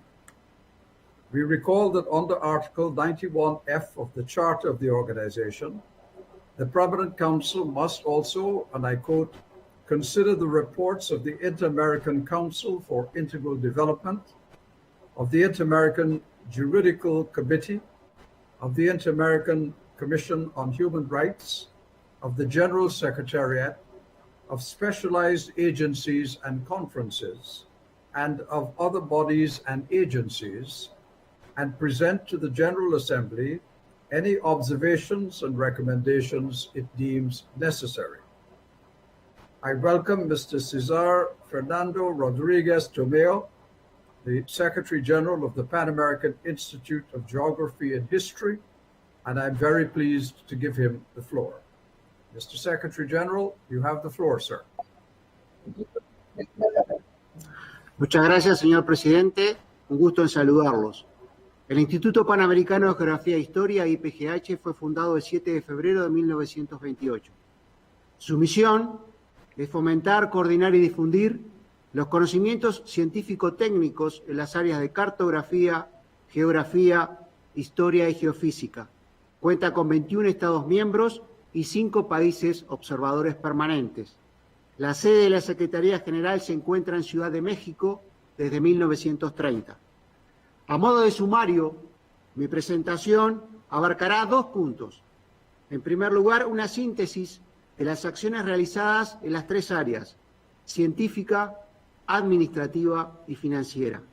Y finalizará con una reflexión, con una perspectiva humanista que se focaliza en la evaluación personal y crítica de los 4 años de gestión de quien habla como secretario general del Instituto Panamericano de Geografía e Historia. Con referencia al área científica, en primer lugar abordaremos el programa de asistencia técnica. En el 2020 se financiaron 22 proyectos, se otorgaron 4 premios y becas por un valor de $194.000. Con referencia al programa de publicaciones, se ejecutaron 10 publicaciones. Todo el sistema se realiza en formato digital y se cuenta con el 50% de dichas publicaciones indexadas. Se resalta que es una herramienta para los jóvenes científicos, en particular para los latinoamericanos, para que publiquen sus trabajos en forma gratuita. En cuanto a las redes sociales, al finalizar el 2020 se contaba con 115.000 seguidores. Se continúa con el apoyo a la zona de adyacencia de Belice y Guatemala en materia cartográfica. Analizando los hechos, la pandemia no hizo otra cosa que adelantar formas de gestión ya existentes. Como resultado de esta nueva normalidad, se han realizado las reuniones programadas y tareas de capacitación en formato virtual. El IPGH tiene historia, pero no es suficiente. Se debe seguir demostrando que se es útil cada día, con resultados y acciones concretas. En síntesis, un nuevo modelo de gestión se ha implementado en el mundo y el IPGH se está adaptando rápidamente a ello. Con referencia al área financiera, desde el 2016 a la fecha, la deuda por concepto de contribuciones de los Estados miembros se ha incrementado. El gráfico así lo muestra.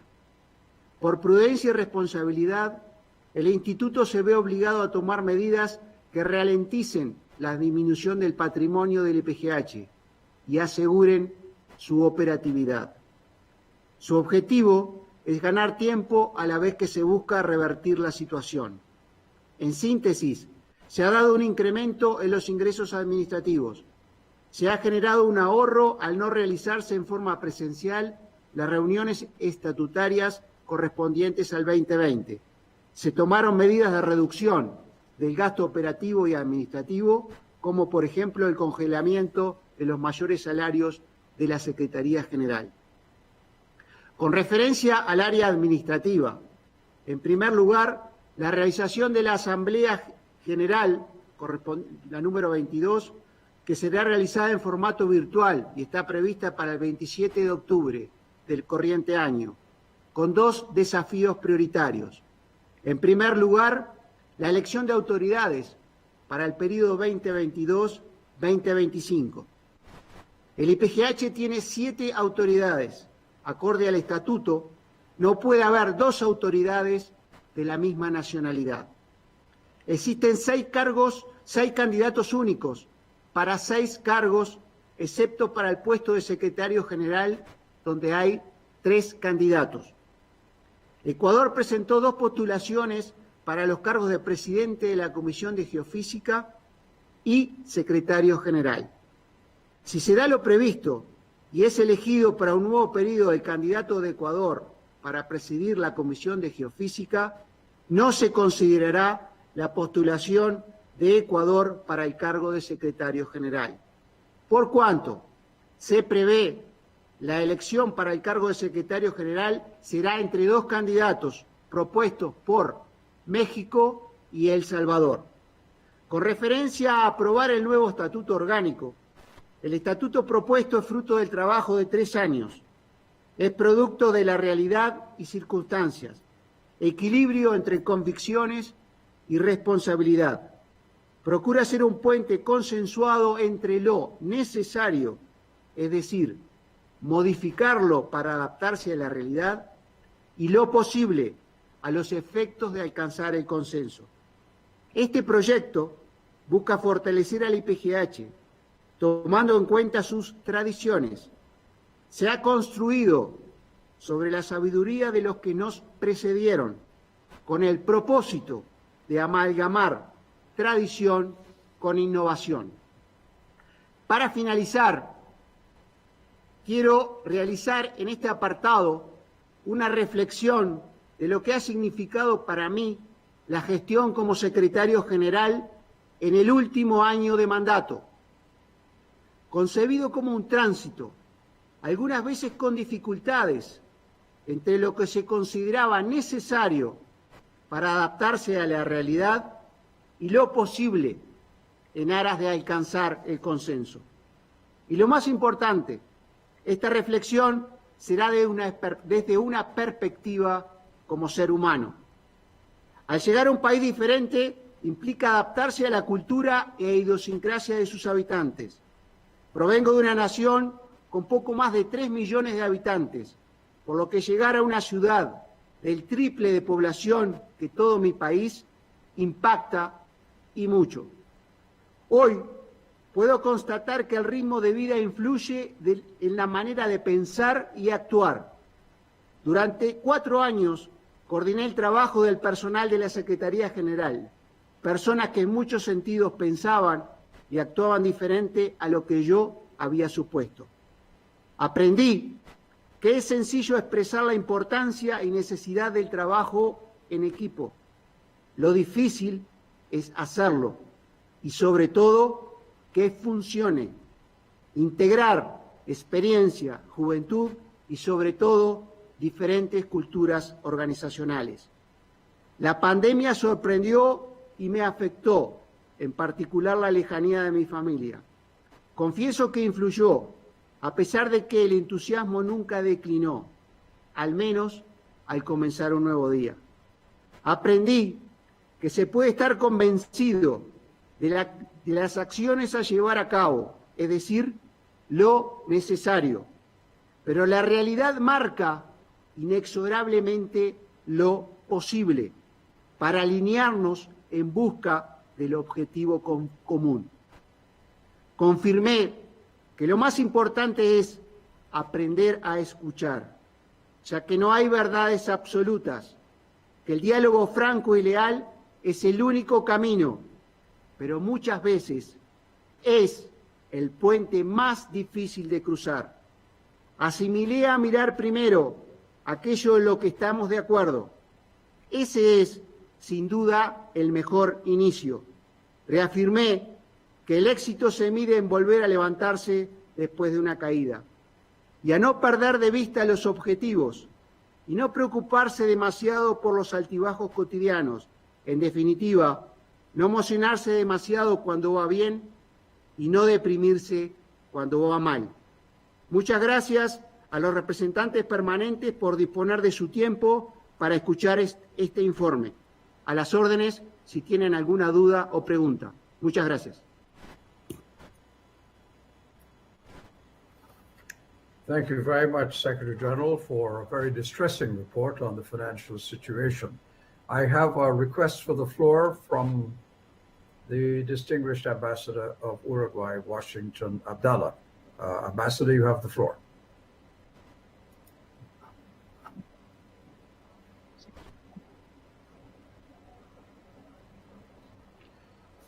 Señor presidente, permítame una licencia que linda con el conflicto emocional, no el conflicto de interés, sino el conflicto emocional.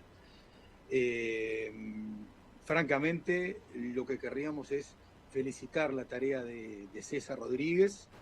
César ha estado involucrado desde el primer momento, lo ha hecho con un grado de convicción enorme, con un grado de entrega, y para nosotros es realmente muy, muy importante que lo que ha venido desarrollando el Instituto Panamericano.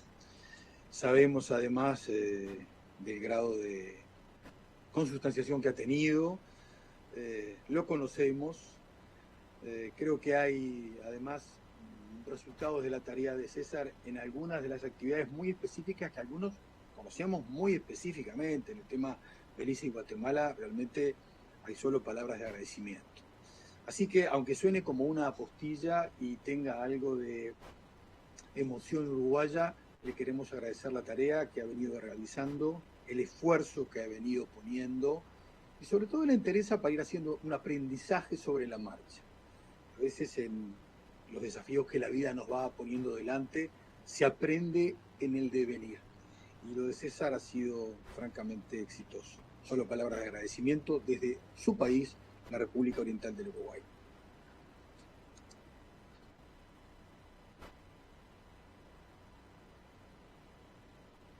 micrófono, ¿no? Muchas gracias, señor embajador, por sus palabras. Muy amable.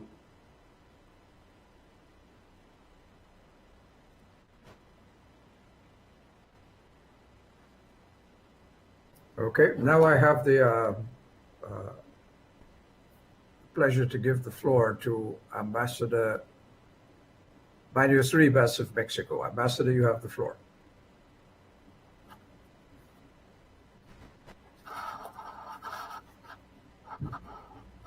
Muchas gracias, señor presidente. Agradezco al secretario general César Rodríguez por su presentación y queremos como delegación felicitarlo por su valiosa gestión.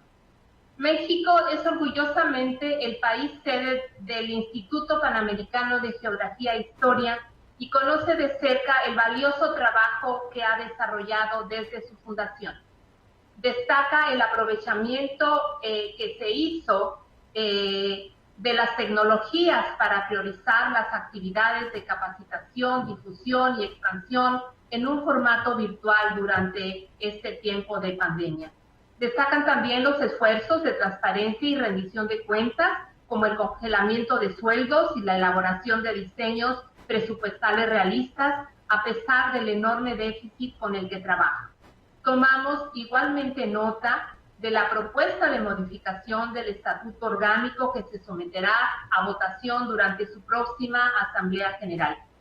Aprovecho esta oportunidad para recordar que México está compitiendo por la Secretaría General del IPGH en la persona del mayor retirado Antonio Campuzano Rosales, historiador de amplia experiencia, cuya elección, si el voto de los estados lo favorece, fortalecerá el instituto, fomentando la difusión de sus actividades y garantizando su eficiente operativa.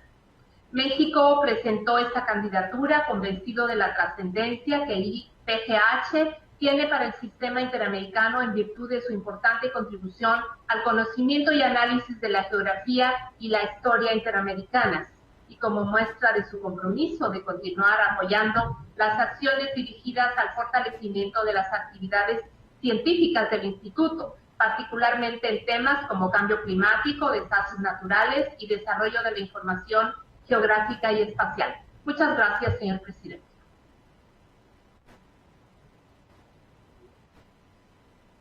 Thank you very much, Ambassador. And now I give the floor to our final speaker on this, number two. I give the floor to Ambassador Isacorte of Chile and then Ambassador Atiba of Ecuador. Chile, Ambassador of Chile, you have the floor, sir. Thank you, sir. Chair. Gracias, señor presidente. En sus más de 90 años de funcionamiento, el Instituto Panorámico de Geografía e Historia ha impulsado y desarrollado múltiples proyectos y publicado más de 1 millar de títulos especializados, brindando herramientas y oportunidades a los 21 Estados miembros que lo conformamos. Confiamos en que esas cifras continuarán incrementándose en el futuro. Quisiera destacar especialmente la firma, el año 2020, del Memorando de Entendimiento con la Biblioteca Nacional de Chile, con el objeto de dar visibilidad y facilitar el acceso a las publicaciones de ambas instituciones. Señor presidente, junto con agradecer la presentación de este informe 2020, alentamos al Instituto Panorámico de Geografía e Historia a continuar siendo un ejemplo técnico del espíritu panamericano con que fue creado en 1928 y que su funcionamiento actual continúa demostrando. Termino estas palabras agradeciendo y felicitando al señor secretario general, don César Rodríguez, por su tarea al frente del instituto durante todo su periodo. He dicho, señor presidente, muchas gracias. Thank you very much. And now I give the floor to Ambassador Carlos Atiba.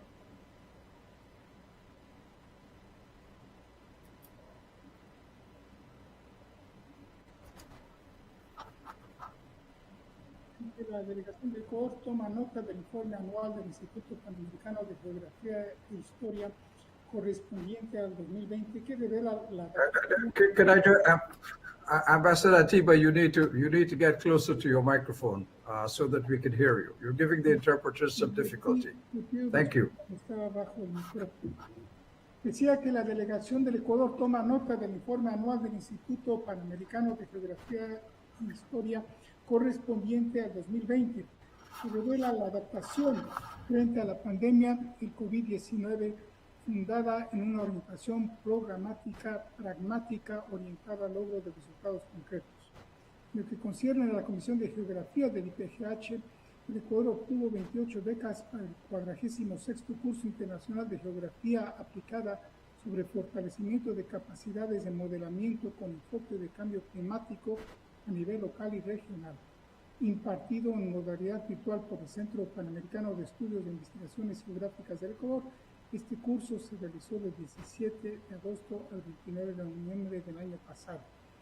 En relación con la Comisión de Geofísica del IPGH, el país se complace en señalar que ha ejercido un importante liderazgo desde octubre de 2017 hasta la actualidad a través del doctor Mario Ruiz en la presidencia y la doctora Alexandra Alvarado, ambos reconocidos científicos del Instituto Geofísico de la Escuela Politécnica Nacional.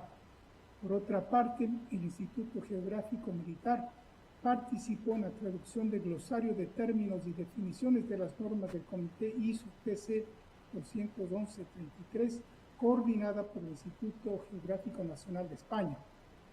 A través de su sección nacional, el Ecuador continuará aportando al IPGH en los 4 ámbitos de su competencia y sus ciencias afines para la organización, además de una planificación anual variada de eventos técnicos y científicos a cargo de las comisiones nacionales, asistidos de las academias e investigadores con una reconocida trayectoria profesional en el ámbito público y privado.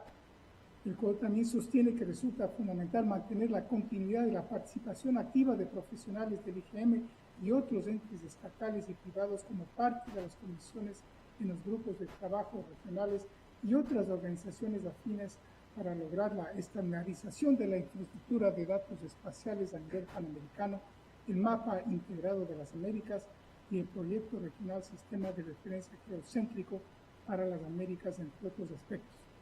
A este fin, se cuenta igualmente con los países observadores como parte del IPGH que respaldan su labor con la transferencia de tecnología en diferentes ámbitos, lo cual es difundido por el Instituto para beneficio de todos los Estados miembros. Quiero, para concluir, asegurar que el Ecuador adoptará la decisión que mejor corresponda a los intereses del IPGH y de los suyos nacionales en materia de candidaturas. Muchas gracias, señor presidente.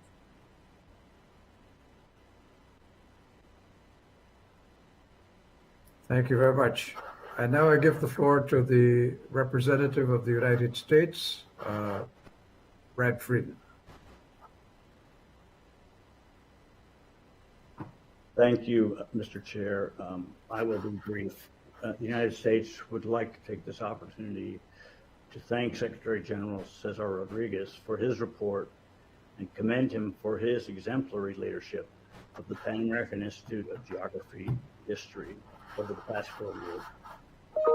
His attention to the 4 disciplines of the Institute, cartography, geography, history, and geophysics, resulted in the development of innovative technical assistance projects and publications that will foster knowledge and capacity building across the region for decades to come. Of special note, Secretary Rodriguez successfully managed the important work of the Institute despite the disruption of the pandemic and the unprecedented challenges the organization faced. He displayed resilience and continued the important work of the mission throughout. He has also presided over significant advances to grow the membership and partnership of the Institute and modernize communications and operations. His infectious enthusiasm and continuous pursuit of solutions and solidarity will be sorely missed. I speak on behalf of the U.S. mission to the OAS and the U.S. National Section of the Institute in saying, Mr. Secretary General, we commend your accomplishments and leadership during your tenure at PAIGH, as Secretary General and wish you all the best as you complete the remainder of your term. Thank you very much. Thank you. And now I give the floor to Ambassador Wendy Acevedo of El Salvador.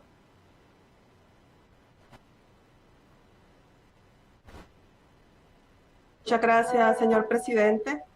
Agradecemos la presentación del informe anual del Instituto Panamericano de Geografía e Historia en su 51º periodo de sesiones, del cual tomamos nota con interés porque define muchos de los retos que deberán enfrentarse para su funcionamiento y modernización.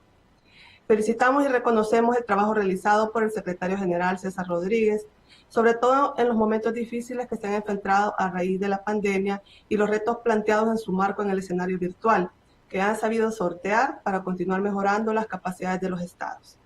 El Salvador reitera su apoyo al Instituto Panamericano de Geografía e Historia y su deseo de contribuir cercanamente con el logro de sus objetivos, de ser favorecida la candidatura de nuestro representante, el ingeniero civil y máster en Administración de Empresas, señor Rigoberto Magaña Chavarría. Muchas gracias.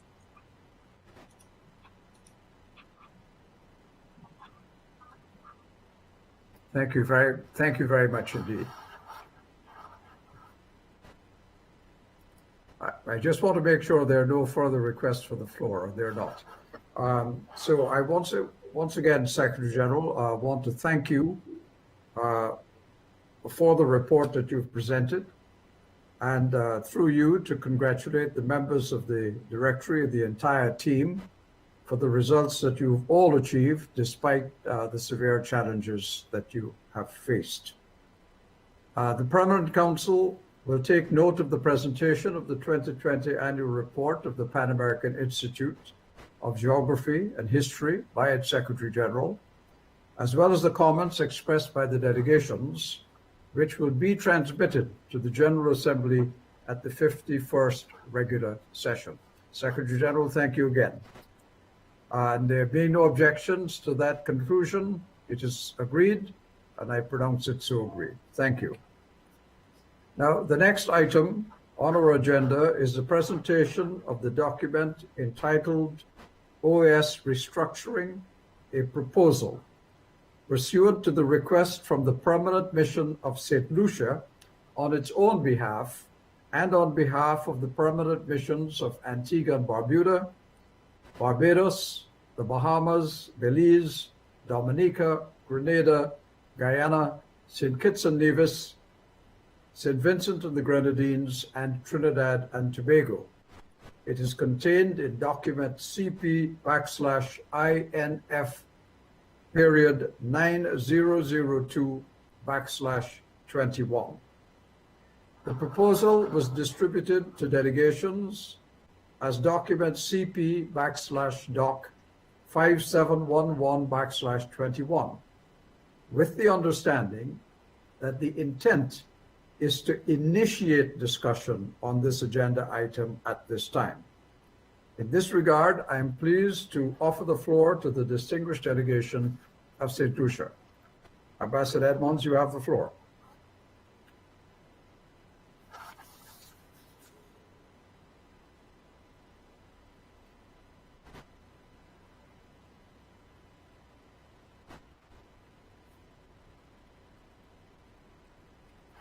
Thank you, Mr. Chairman.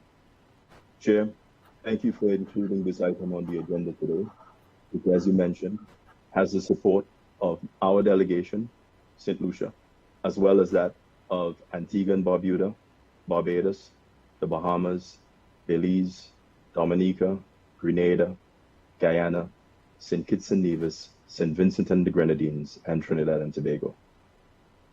I also thank your office for facilitating the circulation to all member states, the document, OAS Restructuring, a Proposal.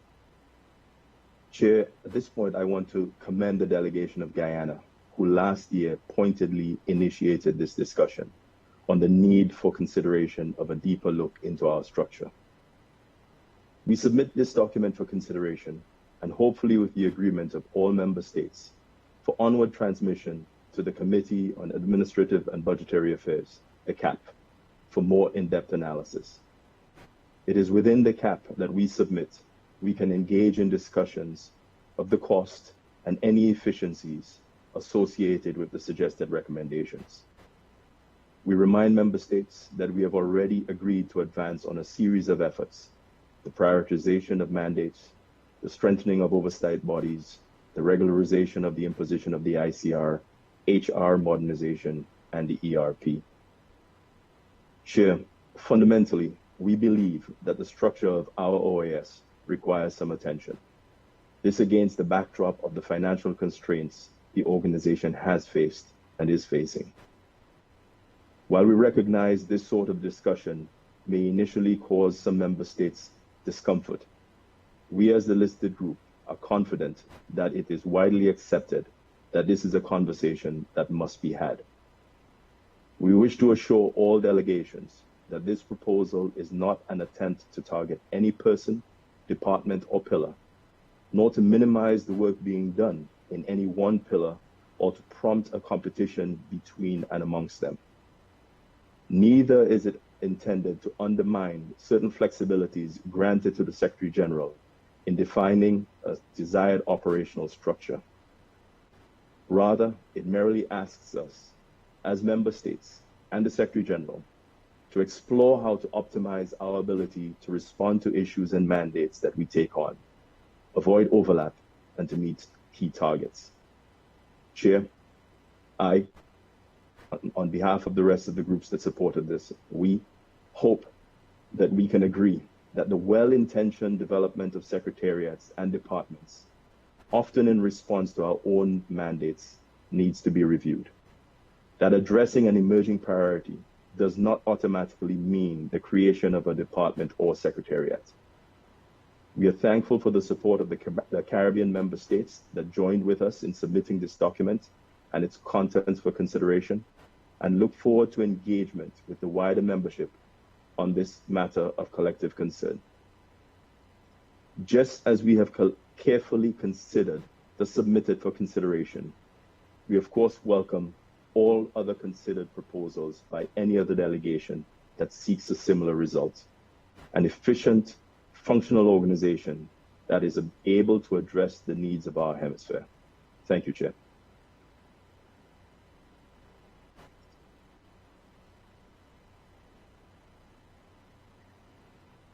Chair, sorry, you're on mute, sir. That is entirely because the Secretariat keeps turning it off, but I don't know why. Perhaps they'll stop. But I now give the floor to the Ambassador of Mexico, Ambassador Manuel Rivas. You have the floor, Ambassador.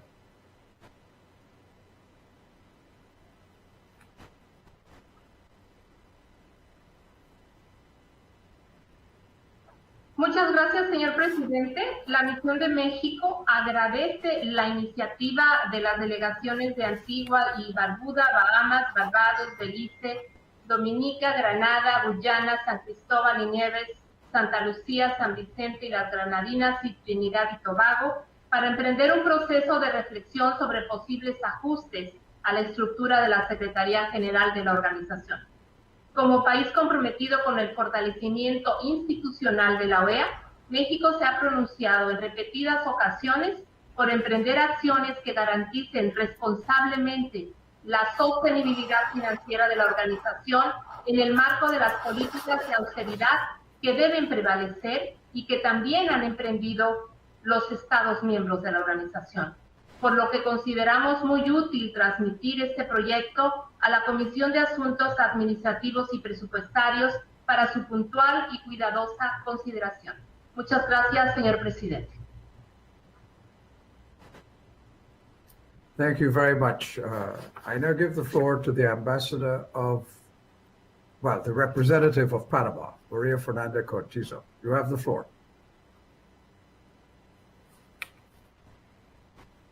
Muchas gracias, señor presidente. Primeramente, esta delegación agradece y toma debida nota de la presentación realizada sobre la propuesta de reestructuración de la Secretaría General de la OEA.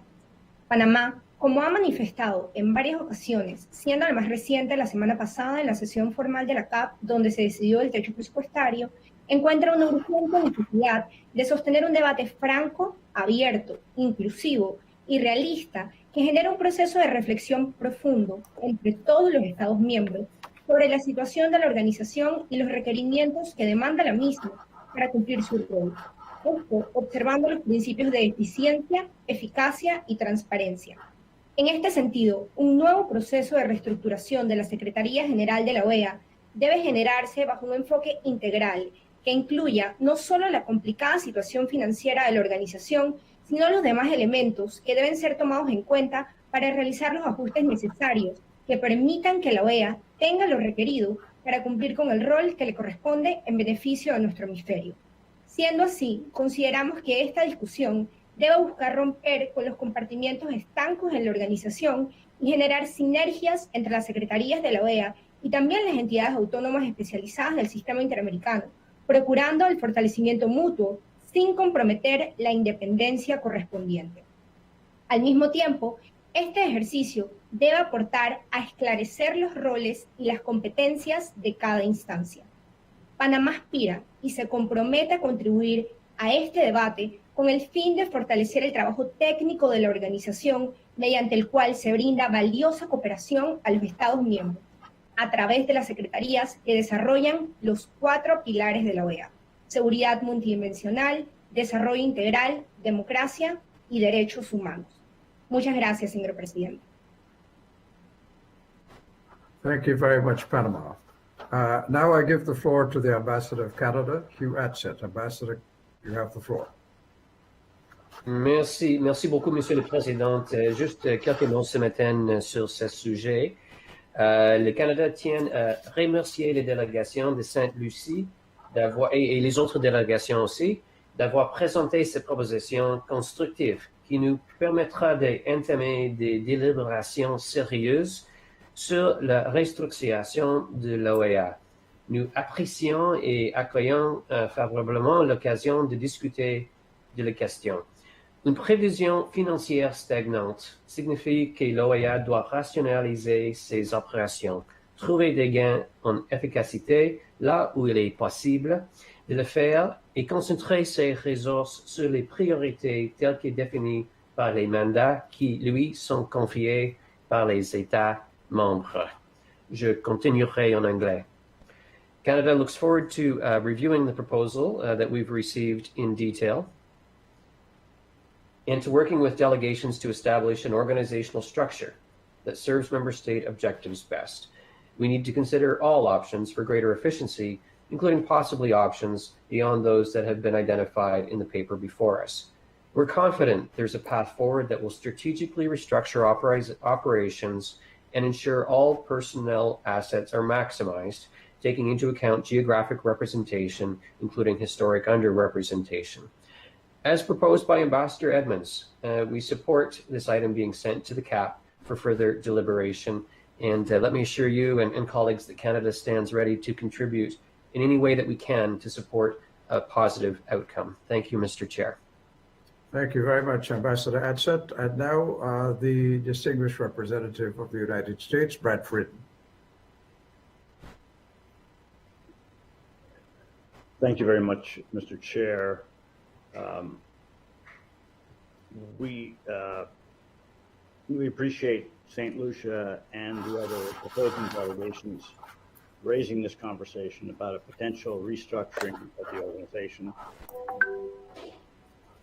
As delegations will recall, the CAP began an important conversation about the structure and resource allocation of the General Secretariat during its budget deliberations last year.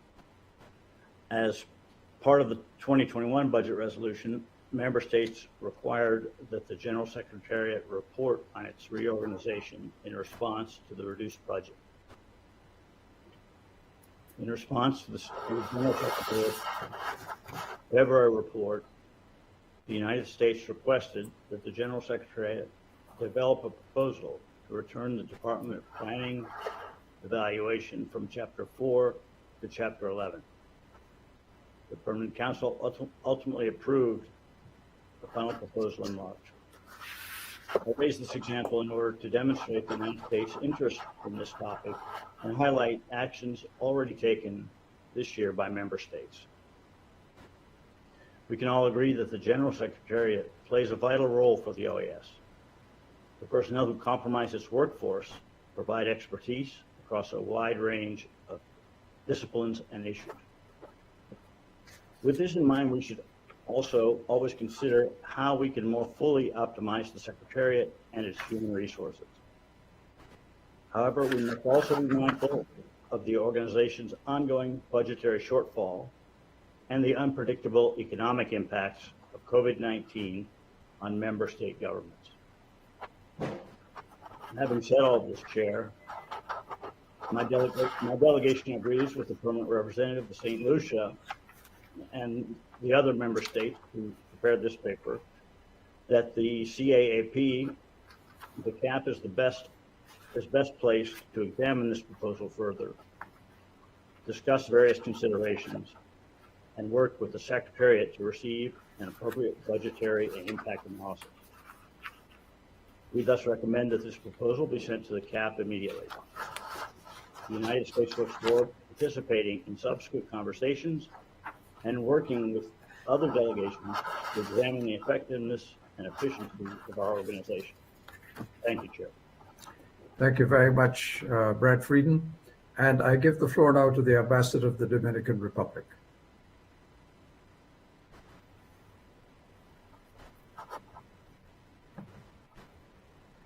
Muchas gracias, señor presidente. La delegación de República Dominicana desea primeramente agradecer a la delegación de Santa Lucía y otras delegaciones de nuestros hermanos países de la CARICOM por haber propuesto la discusión en el seno de nuestro Consejo Permanente del tema sobre la reestructuración de la Secretaría General de la OEA. En un primer análisis, consideramos esta propuesta muy valiosa con elementos que deben ser considerados. Lamentablemente, al ser recibida tan recientemente, estamos aún en el proceso de analizarla con el debido rigor y tomando en consideración la importancia del tema. Siempre se ha dicho, señor presidente, en diferentes escenarios de nuestra organización, que la OEA es lo que sus Estados miembros quieren que sea. En ese sentido, nosotros, los Estados miembros de este Consejo Permanente, órgano del más alto nivel del día a día de la OEA, tenemos una gran responsabilidad, dada la delicadeza sobre los temas que tratamos regularmente en nuestras sesiones ordinarias y extraordinarias. El tema sobre el mejoramiento de la eficiencia en el funcionamiento de la OEA siempre ha sido una preocupación en el seno de los diferentes cuerpos políticos de nuestra organización, principalmente en este Consejo Permanente. En ese sentido, hay componentes importantes de esta preocupación que se han tratado recientemente en el marco de la Comisión de Asuntos Administrativos y Presupuestarios y del Grupo de Trabajo de la Comisión de Asuntos Jurídicos y Políticos para la actualización de las normas y procedimientos del Consejo Permanente y de sus órganos subsidiarios. Observamos que las propuestas presentadas tienen implicaciones en secretarías que trabajan muy activamente en temas delicados relacionados con el fortalecimiento o mantenimiento de la democracia en nuestros países y, por ejemplo, con la organización de nuestra próxima Cumbre de las Américas a llevarse a cabo en Estados Unidos. Volviendo a la expresión de que la OEA es lo que sus Estados miembros quieren, observamos con agrado los progresos en cuanto a la eficientización de los trabajos de la Secretaría General. Valoramos también la profesionalidad y entrega constante del personal de la Secretaría General para asistir a los Estados miembros en el logro de nuestros principales objetivos relacionados con el fortalecimiento de la democracia, el respeto de los derechos humanos, la seguridad hemisférica multidimensional y el desarrollo integral. Pero también observamos con preocupación cómo en los últimos 20 años hemos disminuido la capacidad operativa de la OEA a través de reducción de presupuestos y personal, lo que ha implicado grandes desafíos en las operaciones de las diferentes secretarías y departamentos de la Secretaría General, así como un deterioro progresivo y preocupante de las instalaciones de la organización. En ese sentido, valoramos como positivo que la propuesta no aborda cuestiones de personal, sino más bien una simplificación de las operaciones para promover la eficiencia y minimizar la duplicación en la Secretaría General, que potencialmente podrían generar ahorros de costos al tiempo que permiten que las operaciones se mantengan alineadas con los objetivos estratégicos de fortalecimiento institucional, gestión administrativa, en apoyo de cada uno de los pilares establecidos en la visión estratégica de nuestra organización. Estimados colegas, la delegación dominicana reitera su valoración a esta propuesta sobre la eficientización de los trabajos de la Secretaría de nuestra organización. No obstante, consideramos que la discusión debe ser más amplia y mucho más profunda. En ese sentido, sugerimos considerar la conformación de un grupo de trabajo que más allá del funcionamiento de la Secretaría General, sostengan una discusión a fondo sobre el futuro de la OEA, a los fines de promover el debate sobre la revitalización de la organización y redefinir sus prioridades en un multilateralismo cada vez más dinámico. En este sentido, República Dominicana se encuentra en el mejor ánimo de contribuir y colaborar proactivamente para avanzar en ese sentido. Muchas gracias, señor presidente. Thank you very much, Ambassador. Now I give the floor to my good friend, the Ambassador of Honduras, Luis Cordero. Ambassador, you have the floor.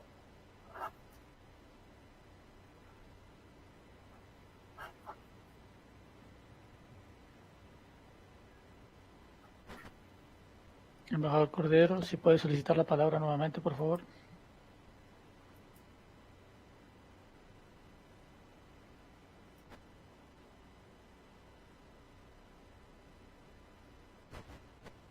Muchas gracias, buenos días, señor presidente, secretario general adjunto.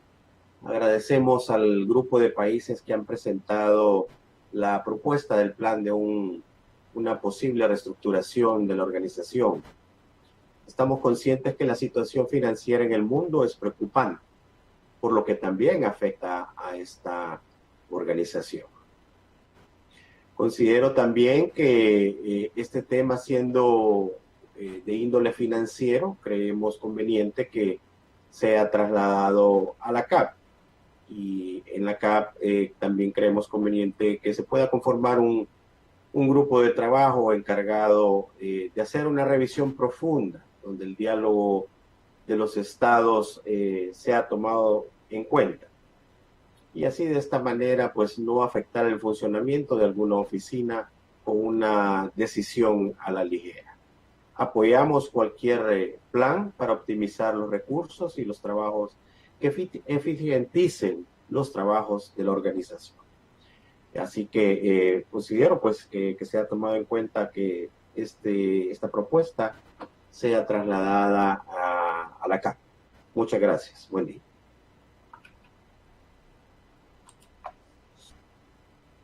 Thank you very much, Ambassador Cordero. May I just point out to delegations that the Ambassador Edmonds did say that this is where he wanted this proposal to go, to the CAP. He was not suggesting that it should be anything else but an initial discussion here in the Permanent Council. Having said that, I give the floor to the representative of Brazil, Pedro Montenegro.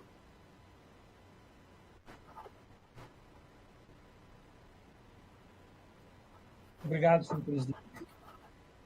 A missão do Brasil agradece as delegações que elaboraram o documento de estruturação da OEA, uma proposta, na última segunda-feira.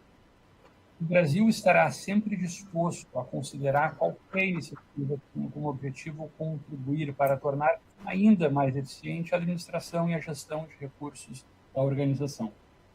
Como mencionado pelo representante de Santa Lúcia, consideramos fundamental que, em razão de seu caráter técnico, essas discussões sejam realizadas na Comissão de Assuntos Administrativos e Orçamentários e possam contar com a participação das áreas competentes da Secretaria-Geral.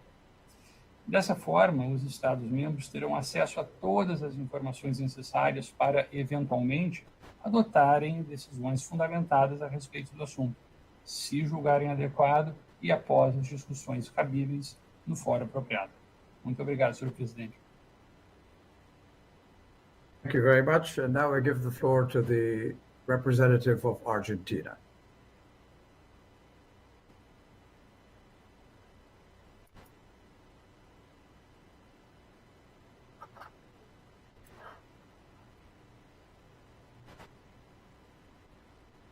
Bueno, muchas gracias, señor presidente.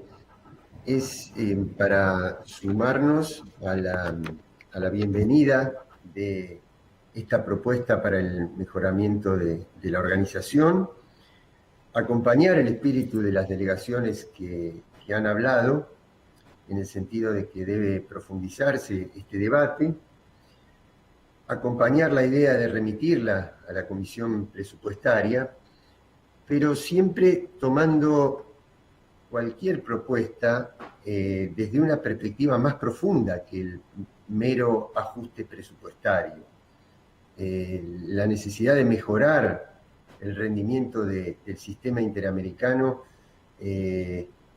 no puede únicamente subordinarse a la cuestión presupuestaria.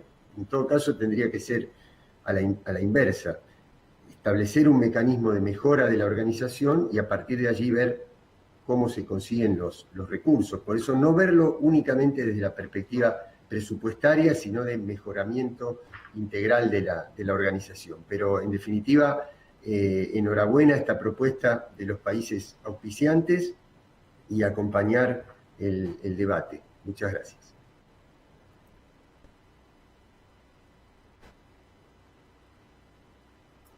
Thank you very much, the Ambassador of Argentina. Now I give the floor to the Ambassador of Chile, Ambassador Court. You have the floor, sir.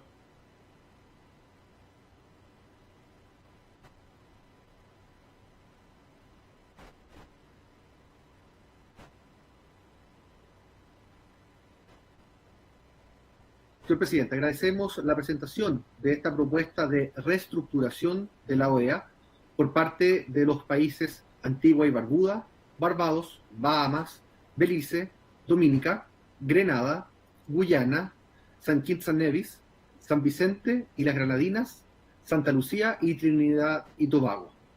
Creemos que su consideración es muy importante, pues resulta sano desde el punto de vista institucional la búsqueda permanente de la optimización administrativa de nuestra organización.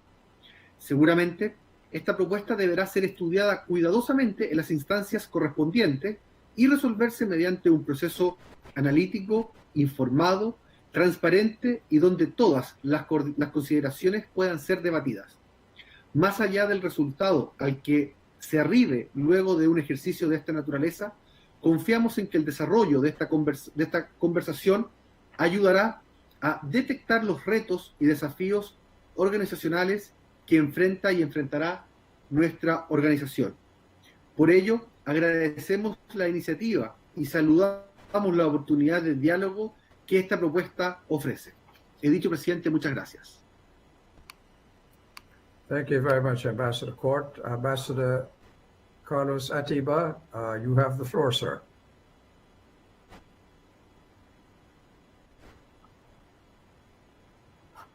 Presidente, todo esfuerzo de mejora de la eficiencia administrativa y de presupuesto de la organización es bienvenida y válida. El tema del presupuesto naturalmente condiciona la acción de toda organización y en particular el de la Organización de los Estados Americanos. Tomamos nota del contenido del documento que está siendo valorado por nuestras autoridades y de lo que no pretende, como lo ha señalado el embajador de Santa Lucía, a nombre de un grupo muy importante de Estados miembros. Una reforma sobre la estructura de la Secretaría debe ser responsablemente adelantada, buscando siempre la eficacia y el uso prudente de los escasos recursos disponibles. Mi delegación apoya en consecuencia que el documento bajo consideración sea examinado por la Comisión de Asuntos Administrativos y Presupuestarios a fin de entablar un debate constructivo que lleve a recomendaciones que contribuyan al objetivo de elevar el rendimiento cualitativo de la organización. Muchas gracias, señor presidente.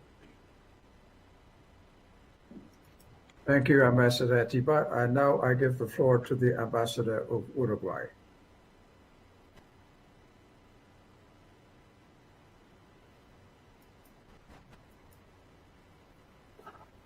Muchas gracias, presidente. Advierto, no sé si me equivoco, que estamos llegando a cierta zona de consenso o cierto entendimiento. Y me parece muy importante porque el tema de la reestructura en el plano administrativo luego se va a ver reflejado en el plano de la gestión. Así que todo aquello que contribuya en el plano administrativo para que a posteriori la gestión sea más eficiente, me parece un buen principio, una buena disparada de valor. Muy constructivas las perspectivas del informe, también muy constructivo lo que acaba de expresar Chile, con un sentido, diría, de visión de largo plazo. Creo que es lo que hay que tener para mejorar los recorridos, tener visiones de largo plazo y no funcionar de repente con una mirada en el corto. También me pareció de mucho mérito, disculpas, pero es así como lo siento, muy claro y elocuente lo que acaba de manifestar Brasil y lo que también dijo Honduras. Me parece que contribuyen en la línea de que todos los que tienen algo para abonar en el proceso de reestructura lo hagan, así como la Secretaría General que eleve algún informe sobre eventuales ineficiencias o duplicaciones. Me parece que eso también contribuye y contribuirá a tener un mapeo más claro y advertir la ruta exacta por la que tenemos que caminar. ¿Cuánto quería decir, señor presidente? Thank you very much. Well, I think that concludes the presentations and interventions on this particular item. I'd like to thank the delegations that participated. And if there are no further observations, and I see none, I would suggest that the Permanent Council take note of the presentations and the comments made by delegations. We will now entrust consideration of this proposal to the Committee on Administrative and Budgetary Affairs, as was originally proposed by the delegation of St. Lucia and the other proponents of the resolution. There was never any question that this matter was going to be decided here. Once a recommendation is made by the CAP, it will be brought back for a decision of the Permanent Council. There being no objections to that, I will regard it as agreed, and it is so agreed. Now we move on to the next item on the agenda, which is consideration of the draft resolution, date of the 21st regular session of the Interamerican Committee Against Terrorism, convened by Resolution 2950 at the request of the Permanent Mission of Guyana, as reflected in document CP/doc.5709/21 Rev 1. In this regard, I recognize the alternate representative of Guyana, Mrs. Leslie Downridge Collins, to present the draft resolution. Mrs. Downridge Collins, you have the floor.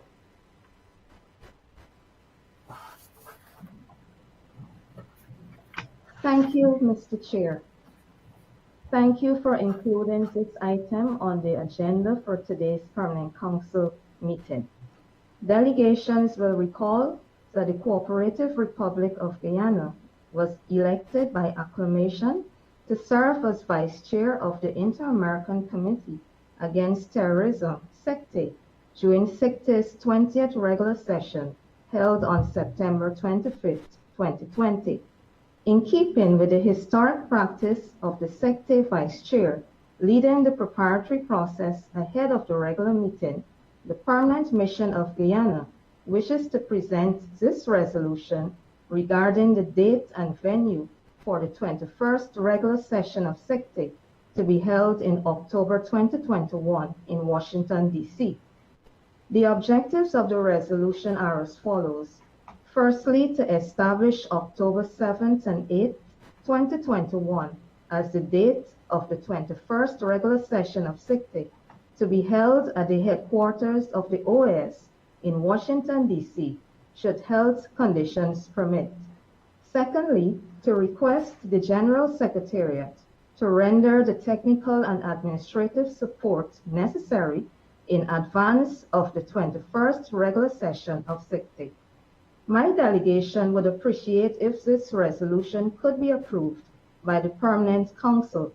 My delegation also wishes to advise that Guyana is still engaged in discussions with the CICTE Secretariat regarding the exact format for the meeting and whether it will be held in person or virtually in light of the current health conditions under which we are operating. Additional details regarding the preparatory meetings leading up to the annual meeting will be issued shortly, but we anticipate that the first preparatory meeting will take place on Friday, July 30th. In this respect, we will continue to keep the Permanent Council abreast of these discussions. Thank you very much, Mr. Chair. Thank you very much, Representative of Guyana. The Permanent Council is now invited to approve the draft resolution entitled Date of the 21st Regular Session of the Interamerican Committee Against Terrorism, convened by Resolution 2950 and contained in document 5709/21 Rev 1 as presented a few moments ago by the Permanent Mission of Guyana. If I see no objections or comments, I will regard the resolution as approved. I see none, and therefore the resolution is approved. Thank you all very much. The next item on the agenda was included on the order of business at the request of the Chair of the Committee on Administrative and Budgetary Affairs. The Permanent Council is asked to consider the draft resolution entitled Authorization to Use Resources from the Indirect Cost Recovery Reserve Subfund to finance capital investments and other priority projects contained in document CP/doc.5710/21. We will proceed with its approval. And so it is approved. And that then takes us to the next item on our agenda, which is the adoption of Permanent Council meeting minutes. And these are, and I will read them out.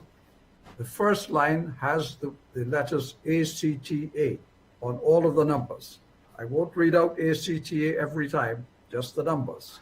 It's CP ACTA 230120 of the special meeting of September 29th of 2020, 2302 of the regular meeting of October 7, 2020, 2303 of the special meeting of October 8th, 2020, 2305 of the regular meeting of October 16th, 2020, 2306 of the regular meeting of November 5th, 2020, 2307 of the regular meeting of November 18th, 2020, and 2308 of the regular meeting of December 2nd, 2020, 2309 of the special meeting of December 9th, 2020, and 2310 of the regular meeting of December 16th, 2020. If there are no comments, we will proceed to regard these minutes as approved. I see no comments, and therefore they are approved.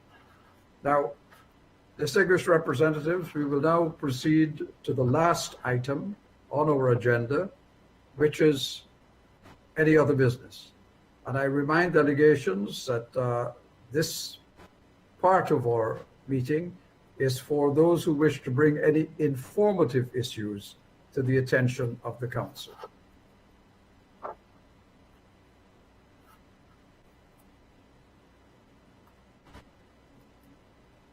I have a request for the floor from Ambassador Frieden of the United States. Ambassador, you have the floor.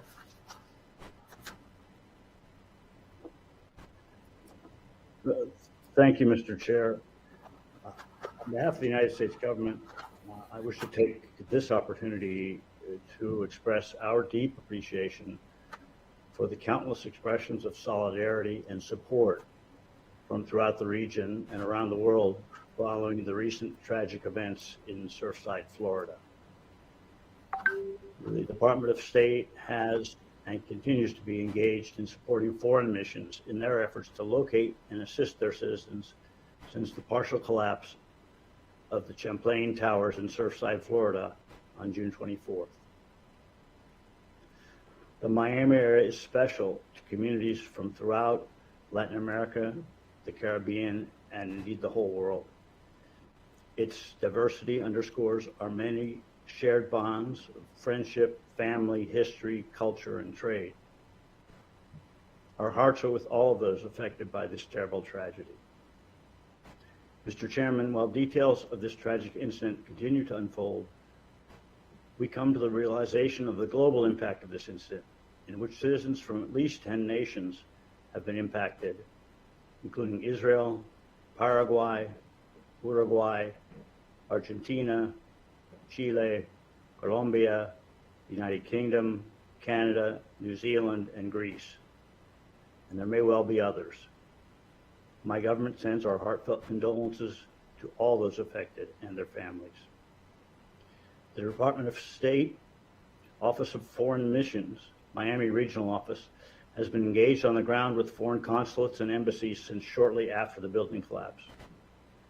The department is working closely with local, state, federal, and foreign mission personnel, and we are grateful for the collaboration between U.S. federal, state, and local authorities in addressing this situation.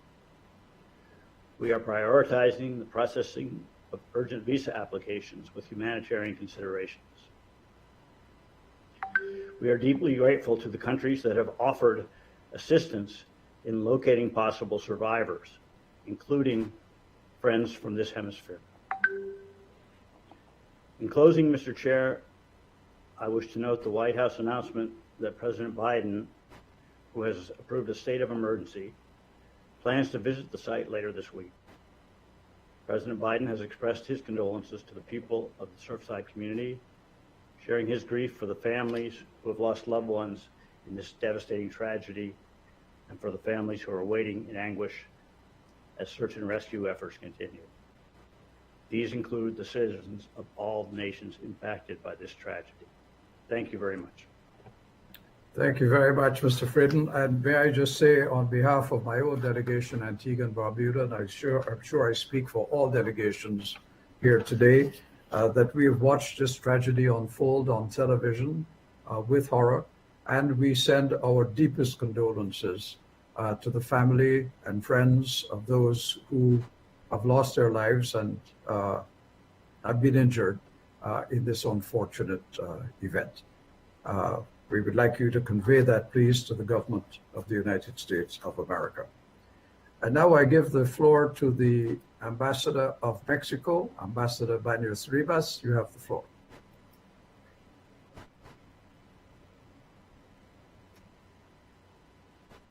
Muchas gracias, estimado señor presidente. Esta intervención tiene solo fines informativos. Hace unos días mi delegación encontró que a la página web de este Consejo Permanente le fueron hechos ajustes erróneos que nos llamaron la atención, ya que el trimestre abril-junio la presidencia corresponde a Paraguay y la vicepresidencia Antigua y Barbuda, y no aparece de esta forma en la página oficial de la organización. Luego de analizar la normatividad de nuestra organización, el pasado 28 de junio, mi delegación dirigió a la Secretaría General Adjunta de la organización, en su calidad de secretariado de este Consejo Permanente, la nota OEA 1961, con la atenta solicitud de realizar los ajustes correspondientes a la página web para reflejar la estructura estatutaria de nuestra mesa directiva. Adicionalmente, se solicitó circular esta nota al resto de las delegaciones. La página sigue hasta hoy con la misma información irregular que viola las normas de la organización. Consecuentemente, mi delegación desea hacer un llamado para que conservemos con fidelidad la norma, y consideramos pertinente hacer una reflexión sobre un par de principios básicos sobre su organización estatutaria. En primer lugar, según la norma que nos rige, la presidencia y la vicepresidencia de este Consejo son prerrogativas de los Estados miembros, no de los representantes permanentes que encabezan sus misiones. Y mientras los Estados miembros no renuncien al ejercicio de la presidencia o vicepresidencia, estas permanecen de esta manera.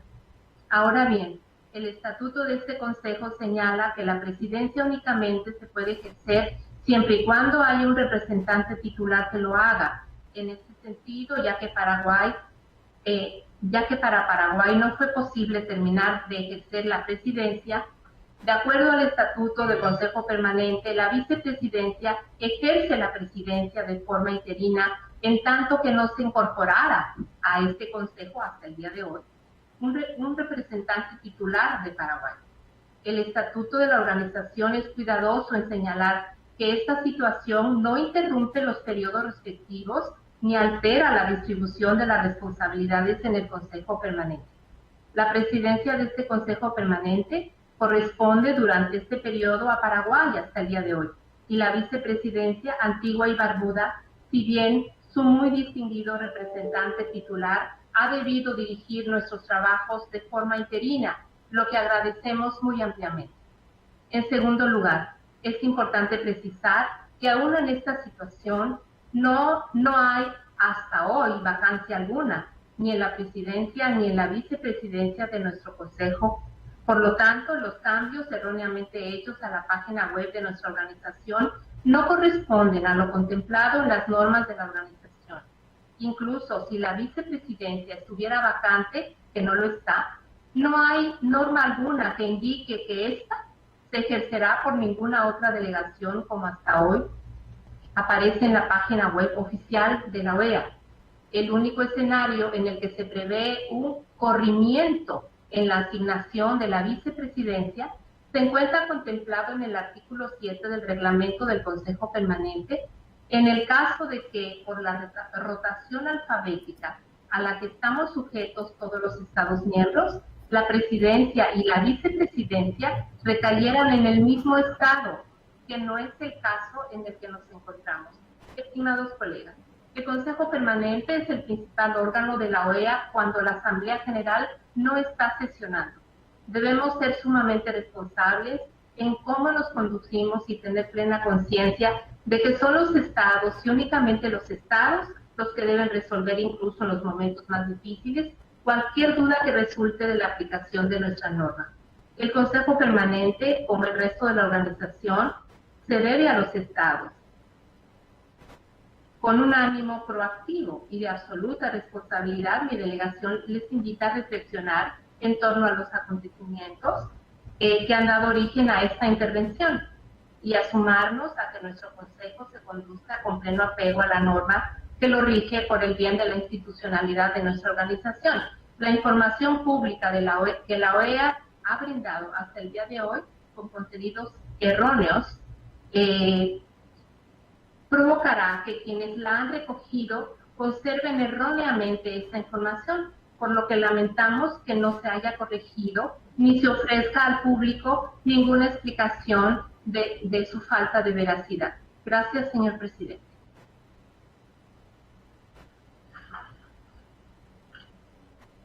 Thank you very much, Ambassador Baños Rivas, and I will leave that problem to the Secretariat to sort out and provide Ambassador Baños Rivas with the satisfaction that she has requested.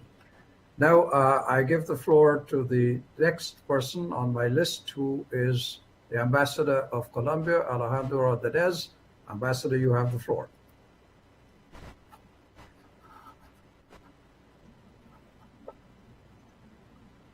Gracias, señor presidente.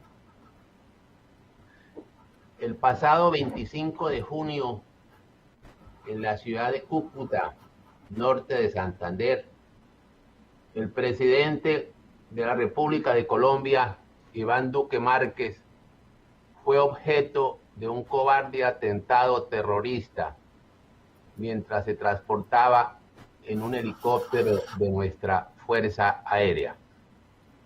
La aeronave fue atacada con tiros de fusil y gracias a la pericia de los pilotos a cargo del mismo, pudo aterrizar sin que se presentaran afectaciones a la vida o a la integridad de quienes viajaban en ella. La respuesta de nuestra institucionalidad a esta acción es clara. Toda la fortaleza frente a la barbarie. El país nunca se someterá ante el terrorismo, el narcotráfico o ante las fuerzas oscuras y anarquistas que pretenden desestabilizar al Estado con fines exclusivamente criminales. Cito a continuación la declaración ofrecida por el primer mandatario minutos después de que ocurrieran los hechos. Comillas: seguiremos trabajando todos los días y demostrando que el Estado hace presencia en cualquier lugar del territorio. le he dado instrucciones muy claras a todo el equipo de seguridad de ir detrás de quienes dispararon contra la aeronave y pusieron en riesgo también la vida de otras personas. Pero el mensaje es que Colombia sigue siempre fuerte, enfrentando la criminalidad, y nuestras instituciones están por encima de cualquier amenaza. Señor presidente, el gobierno colombiano valora y agradece las manifestaciones de respaldo recibidas a propósito de este cobarde atentado terrorista y reafirma su compromiso de defender la vida, honra y bienes de todos los ciudadanos de nuestra nación en cumplimiento de sus deberes constitucionales y en consonancia al compromiso inquebrantable de neutralizar a todos aquellos que pretenden imponerse a través de la violencia. Muchas gracias, señor presidente. Thank you very much, Ambassador Ordonez. And I now give the floor to the Ambassador of Chile, ICRRS.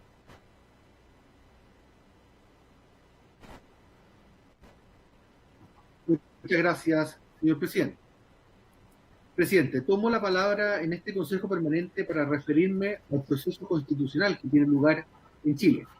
Como es de público conocimiento, en 2019 Chile encauzó una crisis política a través del Acuerdo por la Paz, la Justicia y la nueva Constitución, el cual demostró la voluntad del país de canalizar una solución por la vía democrática e institucional.